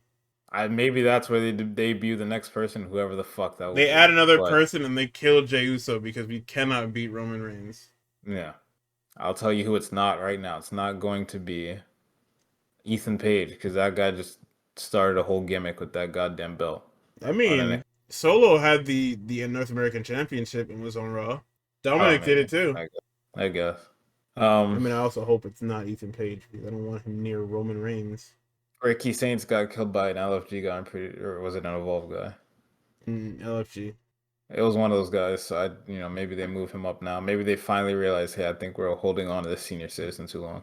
Fucking senior citizen. We've been, we haven't been doing our due diligence as bookers to get him to the next level, even though he shouldn't be here, but it's fine. Shit is so fucking funny. It's Uh, it's so bleak watching this fucking show, man. and then today before SmackDown, we got our SummerSlam night one and night two unordered cards. We just got the matches. We didn't get an order. At least I hope those aren't the orders. Otherwise, it's No finished. way. It doesn't make any sense. Like it actually doesn't make any sense if that being the order. You never know. So top to bottom on Saturday of this unordered card is the women's tag team championship. So it's Raquel Rodriguez and Roxanne Perez against Charlotte Flair and Alexa Bliss. Gunther and Punk, Randy Orton, and Jelly Roll versus Drew McIntyre and Logan Paul. Roman Reigns and Jey Uso versus Braun Breaker and Bronson Reed. Tiffany Stratton and Jade Cargill and Sami Zayn and Karrion Kross on Saturday. What do we think about this? Well, this was before they added a couple others, but we can't Nigga, talk I'm about those until next skipping. week. Nigga, I'm not going to Saturday. I'm going to Sunday. I'm going to go Yeah. see fucking Cody Rhodes, nigga. I don't want to see none of this shit. I'm lying. I would like to see Charlotte and Alexa and CM Punk. But everything else is so skippable. Oh my fucking god, nigga.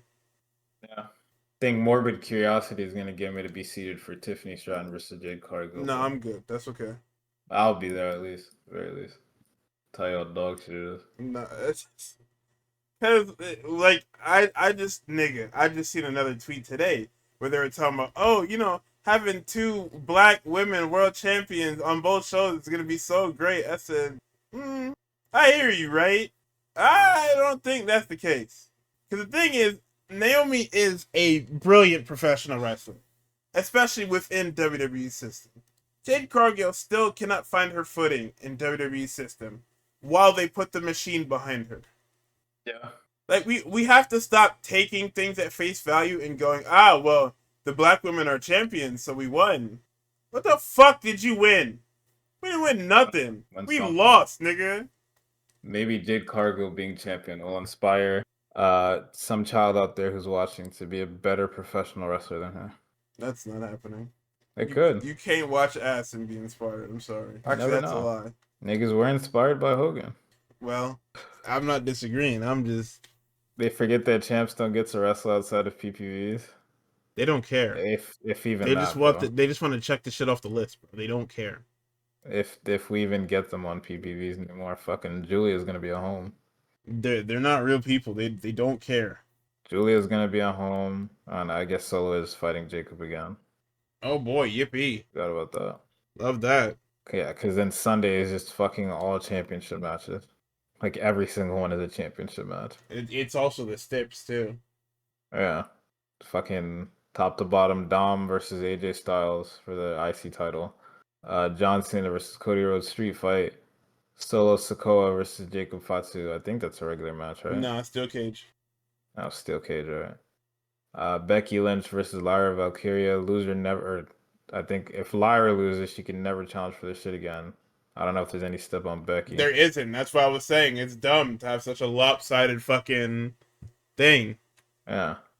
Naomi versus Io Sky versus Rhea Ripley. I think that's just a normal triple threat. Yeah, it should be. Yeah. So it's all fucking championship matches all the way through on Sunday. So that one's a little better.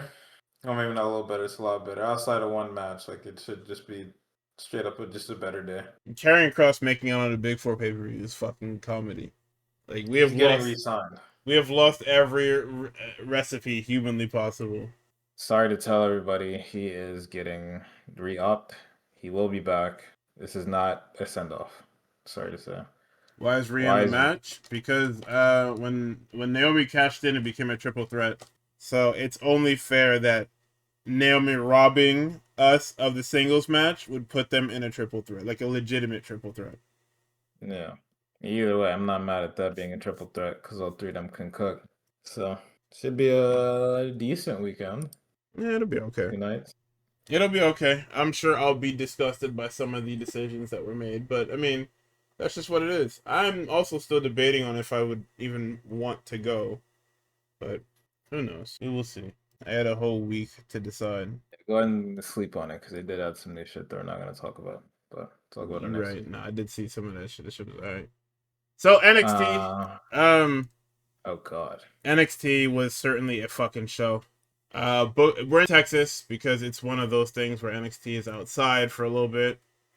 Booker is the host. He calls Booker, or he calls Blake Monica Moreau, and everybody's like, "Are you? Hello? Hey, do you work here? Hello?" He says, "Hey man, I made a mistake." And Vic is like, "Nah, nigga, that was crazy." They was giving him shit for that for the whole like opening segment of the show. I'm glad somebody's on these niggas' asses for fucking not locking in when saying these goddamn names. No, they started flaming Michael Cole too, because Vic was like, "Nigga, I'm Vic. That's Corey. You Michael Cole? You fucking you calling Candice Michelle? Hey, get his ass, yeah, hell yeah." So you open up with 8-man mixed tag, Hank and Tank, Zaruka, and the Culling. As the match is going, Vic Joseph just said that Hank and Tank should be wary of evolving TNA teams. I'm gonna shut this fucking show off. I swear to God. I swear to God. Let a fucking Evolve or a TNA team show up on NXT talking about we want your belts. I'm gonna drive into an oncoming traffic. So because Hank and Tank and Zaruka are wearing custom basketball jerseys. Corey Graves makes a good shot by asking which team is going to face the Toon Squad next. Okay. Fuck with that. Let's see. We get an F5 by Zarya to Spears. Spears passes the doll to Pax. And then Dark State fucking appears for no reason. And then when the lights come back on, Pax has Zarya pinned and they get the 3. Oh, I mean, if we put 2 ass factions together and make a super ass faction, fuck yeah, whatever, right? 8 niggas for no reason. Oh. So we get a recap of JC pinning Masha at Slammiversary. Ava says that Jordan is banned from the arena because she put her hands on Robert Stone and Stevie Turner last week. And now I'm pissed off. Because Jordan is banned from the building tonight for putting her hands on Robert Stone and Stevie Turner. But Dark State, in their first night, completely murdered Robert Stone and ruined your fucking office. They also blew up your entire tag division the same night. And they're just allowed on the show. They're paid, they're allowed, they're regulars, no issues. Yep. You are the worst GM humanly possible. Like, you Nick Aldis is a fucking saint compared to you. I mean, he was a saint anyway, but... Whatever, dude. So, JC comes out. She revels in her victory. She says she did it all on her own. Fallon and Jasmine are like, huh? What do you mean by it? Then she's interrupted by Lash Legend and her fucking cowboy hat. Or I guess cowgirl hat. You gotta change the thing there. Lash says she's up. She's up next, and JC's time is up. She talks about how she was in the final 2 of the Evolution Battle Royal. She talks about everybody that she threw over. And then she is interrupted by Miss Parker, because I guess Miss Parker is like a top NXT contender. I mean, she's been in multiple NXT championship matches, so I guess, right? Yeah, pull a trigger eventually. So Miss Parker comes out. JC tries to send Fallon and Jasmine to fight Lash and Jada, and then they say no. Why the fuck would we do that? So then JC starts the attack, then they follow, and Lash and Jada drop all 3 of them. They meet in the middle, and then they argue about who's actually up next. So then we get Saints and Javon Evans backstage. Javon is trying to figure out what's next for the young OG. Keep in mind that him asking what's next for the young OG is a thing that happens the whole night, where he talks to literally everybody about everything about what's next for him. So Saints says, man, you don't even gotta overthink it. You're fucking solid, man. But I could use some help against Jasper Troy, and I know you just fought him. He said, hey, man, you just told me. Don't think about it too hard. Or don't overthink it. And he said, yeah, I'll be watching. So No Quarter Catch Crew is hyping up Ren. Miles comes up to support Ren against Blake Monroe. Then we get Jasper Troy and Ricky Saints. Somehow this isn't a hot start. Even though, niggas attacked each other. Yeah. Bro, okay. So this match is nothing. It's literally nothing. Like, Jasper Troy is an albatross of a fucking character on this show. He's gotta go. He's not good, he's gotta go. So there was a segment of this match where they were supposed to brawl up on the ramp. And one of the ramp pieces was supposed to be breakaway, because it was supposed to be like a choke slam. It was supposed to be something onto this part of the ramp, and then the ramp collapses, and then that's the finish, right?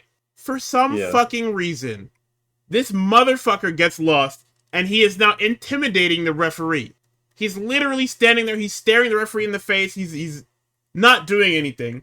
So he drops Ricky on the I forgot what he did. Oh no, yes. So he throws Ricky into the wall, and Ricky is crawling back to the ramp, because they're supposed to do the next spot there. Out of nowhere, the camera is on Jasper Troy. You can hear Ricky falling through the fucking platform that was supposed to fall, that he was supposed to be, like, put through. So they cut the camera back to him. Ricky is laid out on this shit on the fucking floor. And then, I guess because he has to do something, Jasper does a senton, like, 1.5 feet down, and then sells it like he just ate shit crazy style. Great. Brother, I hate this fucking show. Like, I can't. No, you guys have to go watch this fucking match. If you're gonna watch anything from this NXT, please watch this Ricky Saints match, because it's actually fucking unbelievable. It's honestly arrogant to put this on my TV and expect me to be like, yeah, that's normal. It's fucking not. And then when Jasper Troy makes it back to the ring before 10, and then Ricky gets counted out because he fell through the floor.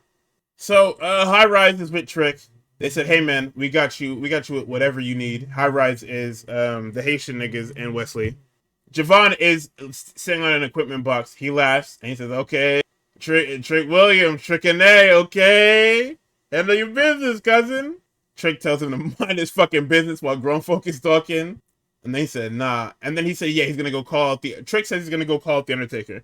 Javon says, "Oh nigga, I gotta see this, boy." He said, "Oh hell no, I gotta see this one up close." Oh my god, that's pretty good though. So Trick cuts a promo talking about how he's the head of 2 brands, and he calls the Undertaker out for becoming soft and being bitch made in his retirement. Boy, Taker, this dead man shit is finished. He will never. American Badass. Right? He is never the dead man ever again. He comes out to American Badass by Kid Rock like he did in 2000. And he is wearing these fucking blue light readers with the little tinted lens or whatever, where it's like tinted blue. Boy, this is somebody's fucking uncle. This is not the damn dead man. Fuck, I lost all of my Warlock levels, nigga. Oh my fucking god. This is a regular nigga. Okay, so The Undertaker is the worst promo humanly possible. They are just talking and talking and talking and talking and talking and talking and talking. Taker is just talking. He's not even saying anything of worth. He's what's the word? He's repeating himself. Yep. He's just talking. So finally we get to the actual point, and he says that, yo, you've lost all your respect. This TNA shit has gone to your head. You used to be hungry. You used to be a dog. You used to be that nigga. He didn't say that last part. He probably wanted to, but didn't say that last part. And he says, I don't see that anymore. I see a complacent guy who also he asked Trick if his fucking little jacket is cowhide, and Trick is like, yeah, that's what that is, boy. You see, you best believe that. And I said, wow, this is fucking ridiculous. This was the worst promo I've ever fucking seen in my life. So Taker says he'll make him famous, and he choke slams him, and that's the segment. That was it. Yippee, Trick Williams. Undertaker's not taking any bumps, so good luck with that. Then, as if we haven't had enough LFG propaganda, Michelle McCool walks up to JC Jane, and I said, "What the fuck are we doing?" Okay. So Michelle McCool walks up to Fatal Influence and says, "Hey, why don't you have Fallon take on Lash and Jasmine take on Jada?" And Jasmine says, "Yeah, it makes sense." Fallon says, "How the fuck does that make sense?" And Jasmine says, "Well, it takes a baddie to beat a baddie." And Fallon's like, "Yeah, sure, whatever, nigga. You couldn't beat Lash anyway. Fine, I'll do it, whatever." And that was your LFG propaganda for the LFG double feature, by the way, because Taker and his fucking wife are both into this fucking show, or on this fucking show. So we get Ren Sinclair versus Blake Monroe. This is Blake's singles debut, and as you can tell, it is a squash match. Poor little Ren Sinclair gets completely blown up. Let's see. She gets hit with the headbutt, and then that DDT for 3. It was a cool little display of power moment. She gets a mic, and she's about to call out Jordan. Jordan is already storming the fucking ring. They brawl a little bit. They get pulled apart. Blake hits a headbutt, and then DDTs Jordan onto a chair, and dispatches her very quickly. So Ego's out next. He's got a podium. He's got a bunch of shit. He talks about the lineage of the North American Championship. He says he's going to bring prestige. And the whole point of this is that now he's going to walk around with a North American Championship with a Canadian strap. And he's only going to be representing Canada instead of the entirety of North America. He said, fuck them niggas. So as he tosses the old North American Championship away, he starts singing the Canadian national anthem. And he's interrupted by fucking Santino Marella. Oh, great. Who is the director of authority for TNA. Yep. And they use his WWE theme for this, by the way. So then he comes out, he talks about being a Canadian, or that he lives in Canada and he loves Canada, and then you're like the worst Canadian ever. Then he reveals that Ava has allowed the TNA Director of Authority to challenge for the North American Championship on NXT. What are we fucking doing? TNA at this point, they're just sending anybody. They're just doing whatever. Sending any fucking buddy. They heard niggas talk about, yeah, you guys need to send somebody to get your titles back. We got Santino. Right. Nobody got me. Santino got me. Nobody's got me. Santino got me. So we go backstage, and we once again are pollinating the show with these Trick and Obafemi red herrings. Enough! I have had more than enough. Do not tease this shit because I do not want to see a NXT TNA winner take all between Trick and Obafemi, and that is Trick's third NXT title reign. And I don't want that. Stopped by fucking Javon Evans. Javon Evans saves us all. So Javon's backstage. Inamura walks in and he says, "Hey man, I need advice."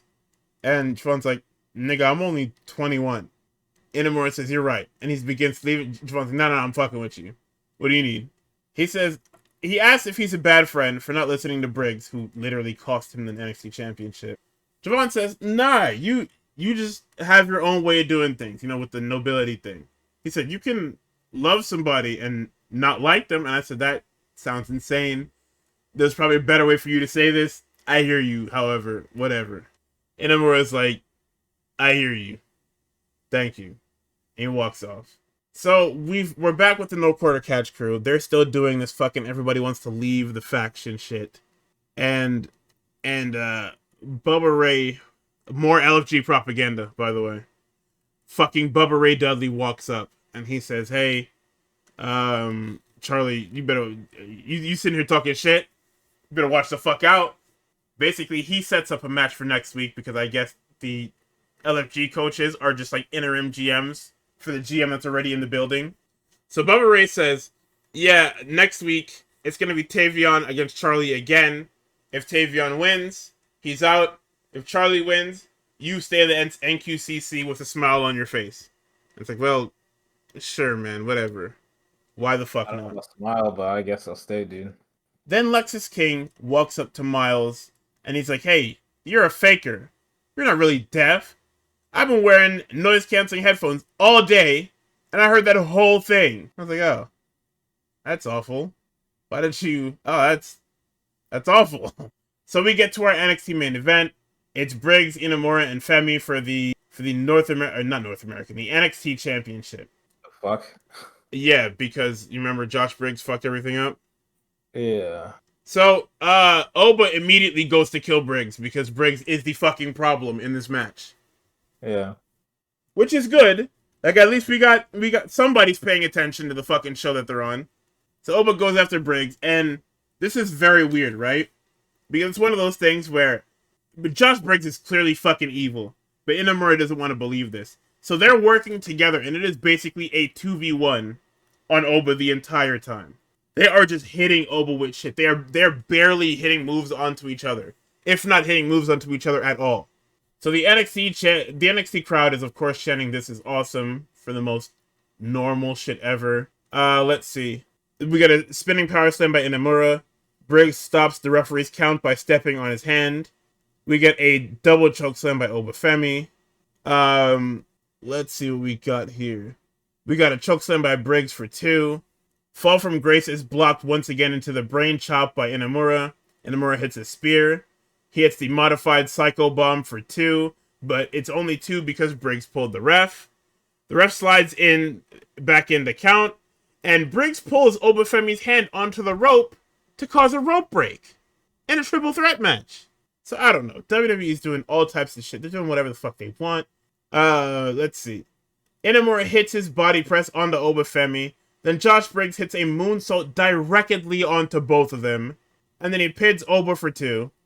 Then, in the final sequence of this match, we get to the fucking meat and potatoes of this shit. Inamura and Briggs are Jesus, my fucking brain.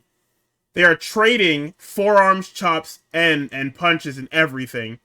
Oba hits Briggs with a European uppercut, and then he hits Fall from Grace for the 3. This really would have been cool if it was just Inamura and Obafemi, or even Josh Briggs and Obafemi. But the fact that it's a triple threat based off fucking nothing is really fucking lame. Also, why are we rewarding Josh Briggs for getting involved in the NXT Championship match at Great American Bash? Don't worry about that. But whatever. He didn't win the title, so it's okay. It's at the end of the show. Josh Briggs finally snaps. and he finally attacks Inamura and kills him and calls him fucking useless. We then cut to Javon, who was watching that entire match on TV. Deadman walks in, and he says, "You still thinking about what's next for the young OG?" Says, "Yeah." Says, "You go after the biggest dog in the yard." And they both look at the TV. Oh, I hate this show. I hate this show. This show is fucking dog shit, bro. Like, I have no desire to watch this shit anymore because it's just a waste of time. Nothing matters in this show. Like, nothing at all matters in this show. you could probably watch just the PPVs and be just fine. Yeah, it doesn't matter because the week-to-week TV is just so fucking bad. It's literally LFG and Evolve propaganda. It's like I said not even last week. It's like I said on Tuesday. WWE wants you to watch, to go to LFG or be a part of LFG and become one of their superstars of tomorrow. We have somehow rounded back to the tough enough era of WWF. I don't know. Yeah, I would say I'm sure they'll figure it out, but I don't think that's They fucking will not. No way. Like, the only way any of this shit gets fixed for NXT is if Evolve and LFG just fucking go belly Is if up. Evolve, TNA, LFG, if all three of these fucking things die, is when I get TNA back. Or, sorry, NXT back. Yep. But until then, you're stuck with all three of those shows. So we head over to Dynamite. And Dynamite, Tony Khan is a fucking comedian. This nigga announces a tag team eliminator tournament with 2 teams in it so far. Did you see this fucking bracket? It's what? It's fucking Jet Speed and it's FTR, right? That was it. They have announced no teams. We don't know any of the teams in this tournament. I don't even think they have that many teams for I mean, they can just put shit together. It's not a big deal. I just fucking put singles niggas together. Yeah, like this is a company where it's literally a SmackDown division where you can just take any 2 guys and be like, "Hey, go do something for me. Go lose in the first round for me." And it's like, "Yes, boss." But yeah, so there's only limited spots. It's what 2, 4, 6, 8. It's 8 teams. Oh yeah, I guess quarterfinals, right? It's 8 teams deep. We have FTR and Jet Speed in the opener, I believe, which is a great little match. Oh no, sorry, not the opener. But at some point tonight, we have FTR and Jet Speed. So Renee is talking about, or she's with Hangman. She says, "Hey, Hanger, why are you having a match against Yuta?" Basically, right after winning in the Texas Death Match. He's basically getting his get back for Colt. MJF walks up. He tells him, "Hey, Hangman, I'm gonna beat you for my belt." Then Hangman says, "Yo, listen here, fucker. You're not getting nothing free. You're gonna earn this shit. You're either gonna use your rinky-dink little contract, or you're gonna earn the shot. But you won't do either, because you're a coward." And he walks off. Yeah, this shit was crazy. I hate, like, I like these MJF segments, right? The MJF segments where he's not the smartest fucking guy in the room. Well, obvious exaggerations, but the MJF segments where he's not the smartest guy in the room are always so good because he's very good at being a second or third wheel. So your opener, it's Hangman Page and Wheeler Yuta. You could tell what this was. Hanger beats the shit out of Yuta. He hits him with the buckshot, pins him. He pulls the chain out. He mutilates Yuta. He thinks about hangmanning him, and he's like, "No. You see? These niggas is not coming to get you. These niggas do not care about you. Stop trying to put a facade on for these niggas. You're a good man. Your mom raised a good you. What happened to the best friends, nigga?" No, and this is crazy, right? Because Yuta is gushing blood. Yep. Yuta is leaking so crazy, and Hangman is sitting there screaming in his face as Yuta is selling this blood the best he fucking can. It's so fucking good. Oh yeah, also as he was beating the shit out of Yuta with the chain, crowd was chanting, "You deserve it," as he was screaming in Yuta's face. Or he deserves it, sorry. He does deserve it, you little rat bastard.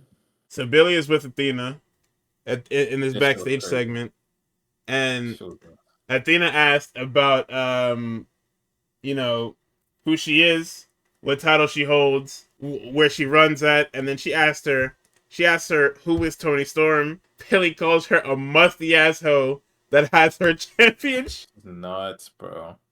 And then she asked Billy what she's going to do to Tony. She says she's gonna beat Tony. Athena says, no, no, no, no.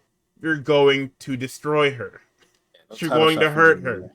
So we move on to FTR and Jet Speed, which is the tag title eliminator. Hooper's Ball. Like, there's nothing. Yo, do you know what this Jet Speed gear is?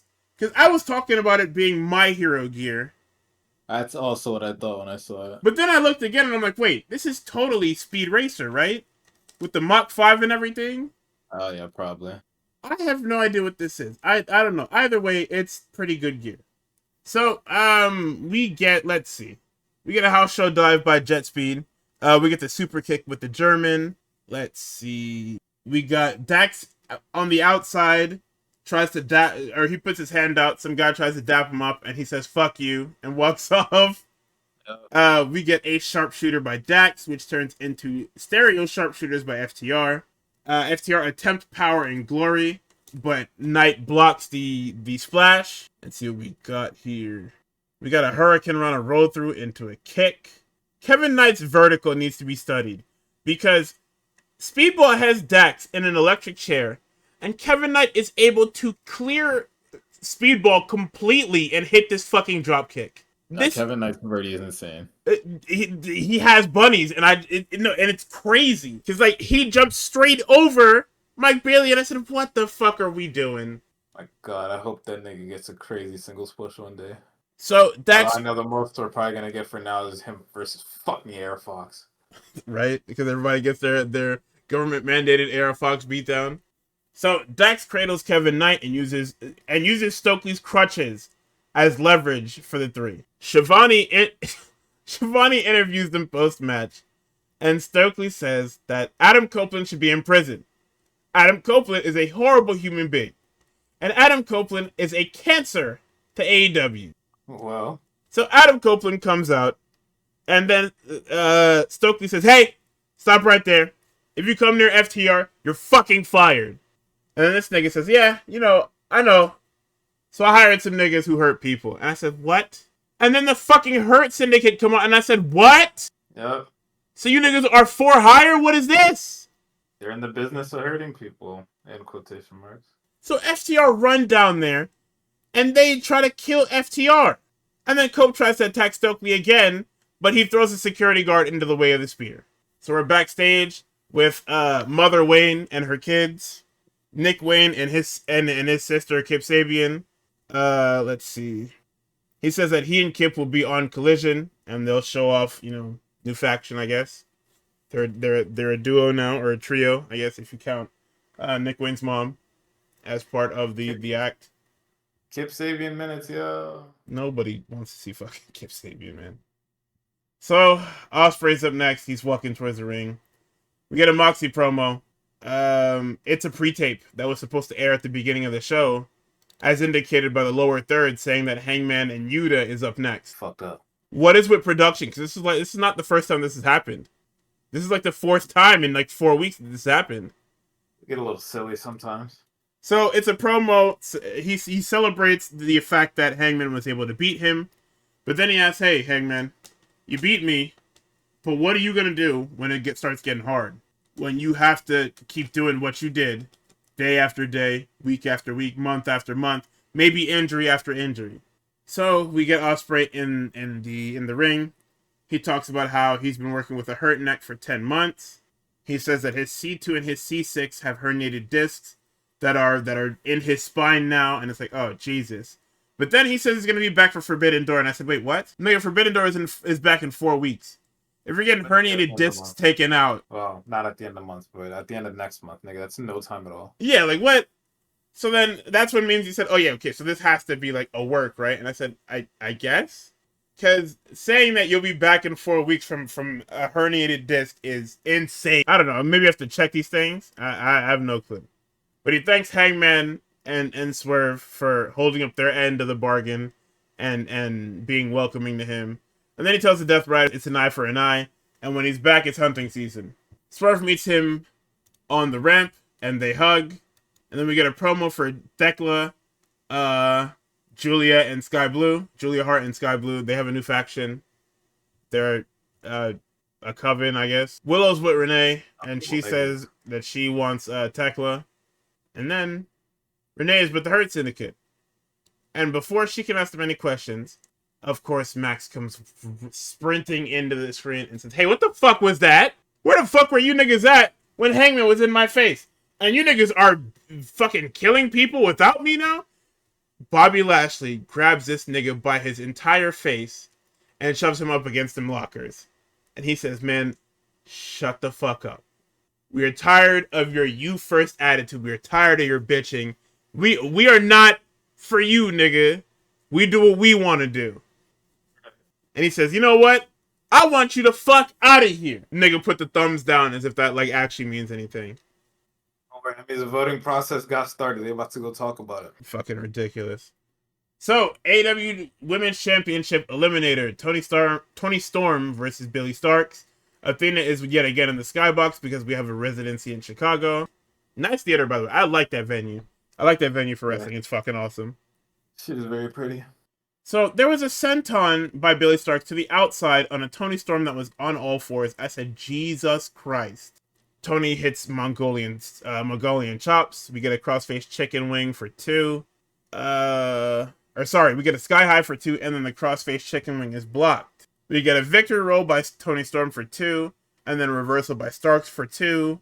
We get the hip attack, and the Storm Zero is reversed for 2. Let's see. Starks goes for the swanton, and it's blocked into the chicken wing for the tap out. So post-match, Billy Starks attacks the champion with her belt. And as Athena is going to cash in her contract, Alex Windsor comes out for the save. And this is when it's announced, for the most part, that they're going to have a Ring of Honor Women's Championship match on Collision this week. Sick, I guess. Yep. And then we get Hechicero and Swerve Strickland. Nana comes out wearing fucking leather pants. What is going on? Laundry day, ? So, Hechicero gets Swerve in a hammerlock spin-out backbreaker, which is fucking awesome. Swerve hits a 450. Hechicero does like a little pulley thing that he does into the choke attempt, but it's transitioned into an armbar. Swerve hits his pop-up flatliner. Lance Archer appears and he attacks Swerve with Josh Alexander, but they're saved by Bandito and Brody King. Everybody brawls. Okada then attacks Swerve from behind with a chair, and they attempt to hit the tombstone on the chair, but it is blocked by Swerve, and Okada runs for the hills. So Alicia is with Ricochet and Gates of Agony. Basically, Ricochet is saying, "Yeah, we're a faction now. We're going to be using the money that the Gates of Agony won on Collision to move forward." I said, "All right, sure, whatever." MJF says he's going to explain everything because he's out next. He says he doesn't need Bobby Lashley to get his fucking title back. Fuck Bobby Lashley. Didn't say fuck everyone else, even though MVP was super disappointed and so was Shelton. He said fuck Bobby Lashley in particular. I don't need Bobby Lashley to win my fucking title back. That guy's gonna fucking kill him. Crazy style. Like he should have the first time. He calls Hangman a hypocrite and a coward. Mark Briscoe comes out, and this now devolves into the worst segment on the fucking show. So, of course, Max calls him a failure. He evokes his brother, and he says he will never be as respected as his late brother. This prompts Mark Briscoe to run down to the ring, and MJF runs for the hills. And Mark Briscoe says, "You keep my brother's name out your fucking mouth, bro. Come on." So it's just like, yeah, we really, like, the MJF character needs new material. We can't keep falling back on it because people are just calling your bluff, and then you do it, and it's lame. Leave this shit alone. You should have left that shit in 2020.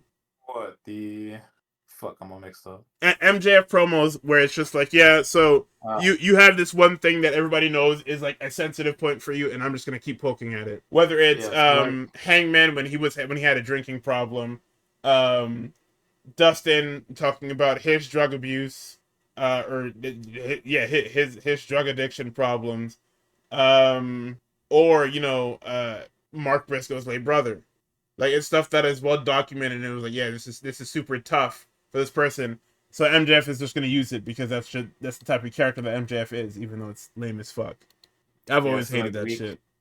It's either week 3 or this is promo battle 3 of MJF using Jay Briscoe for fucking shock points. Yeah. And like niggas are making think pieces about it, and like the psychology of this and how it's trying to get Mark Briscoe to shed that goofy exterior so he can like I understand. That's not where we're going. It's MJF. Are we serious? Yeah, if they do pull it off in that manner, I'm happy for you, but also I don't I'm not happy know if for it's you gonna because go it's anywhere. not what that's not who the Briscoes are who they are.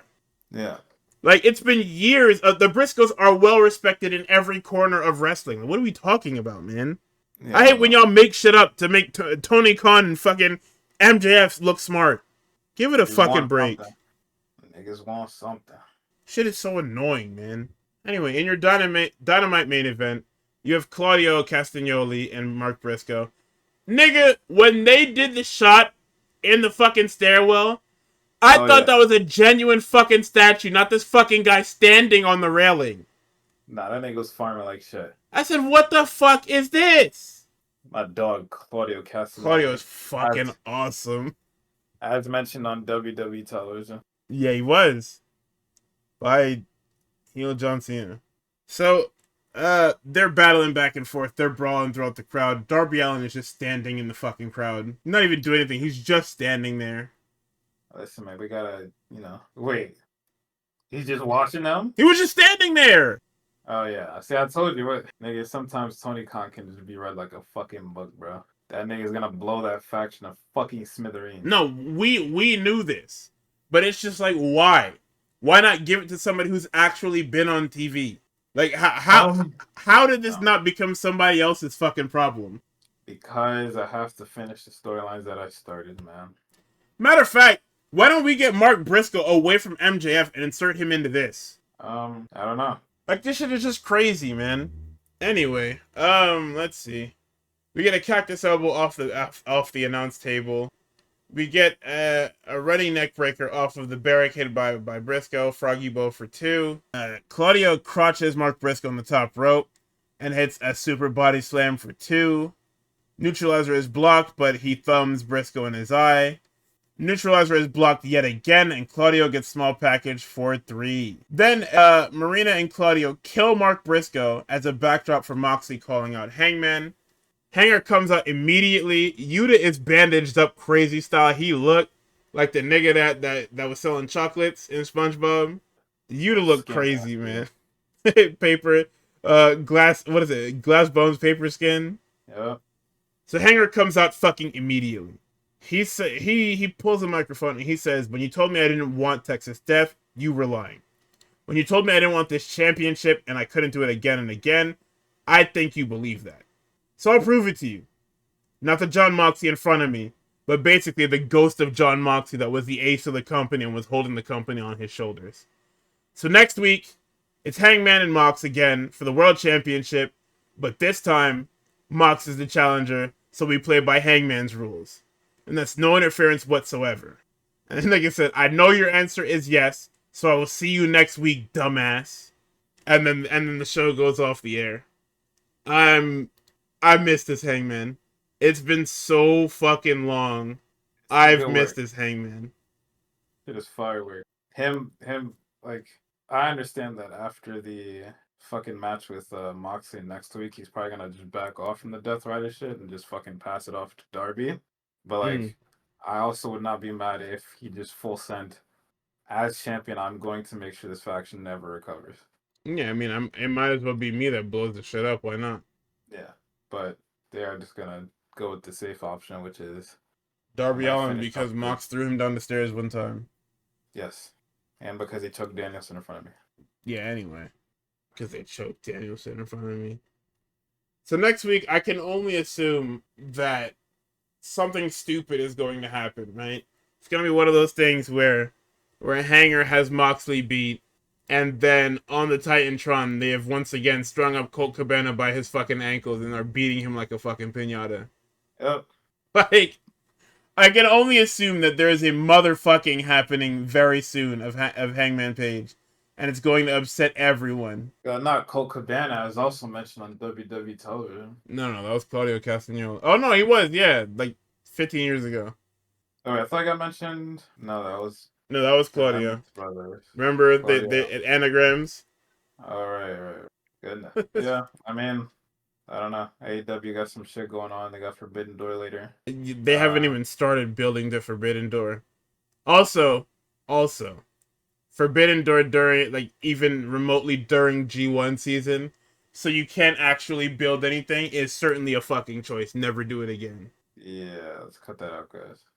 Stop doing it again. Like it's just plain fucking ridiculous. I do wonder who is going to be part of it this time around. They keep hinting that Hangman is getting the Tanahashi match, and it's like that doesn't even make sense because Tanahashi they advertised what the fuck was that shit called? Windy City Riot as Tanahashi's last match in America. So I feel like they wouldn't go back on that, you know? So that's billing. Only WWE can get away with fucking up billing like that because they have fans that just don't care about anything. Good old Fed fans. Yeah, I Good mean, old Fed. Good old Fed. that's their whole shit. But that was this week in wrestling. We will see you guys. We'll be returning back to the original schedule because there's Yeah, thank God. no crazy weekends. I don't have to put out fires at work anymore, so we'll be back on Thursday, as per usual. On God willing, God God forbid, willing, nothing indeed. happens. Yeah. So we will see y'all then. You'll have a good night, good day, whenever you're watching this. In Godspeed. Bye, team.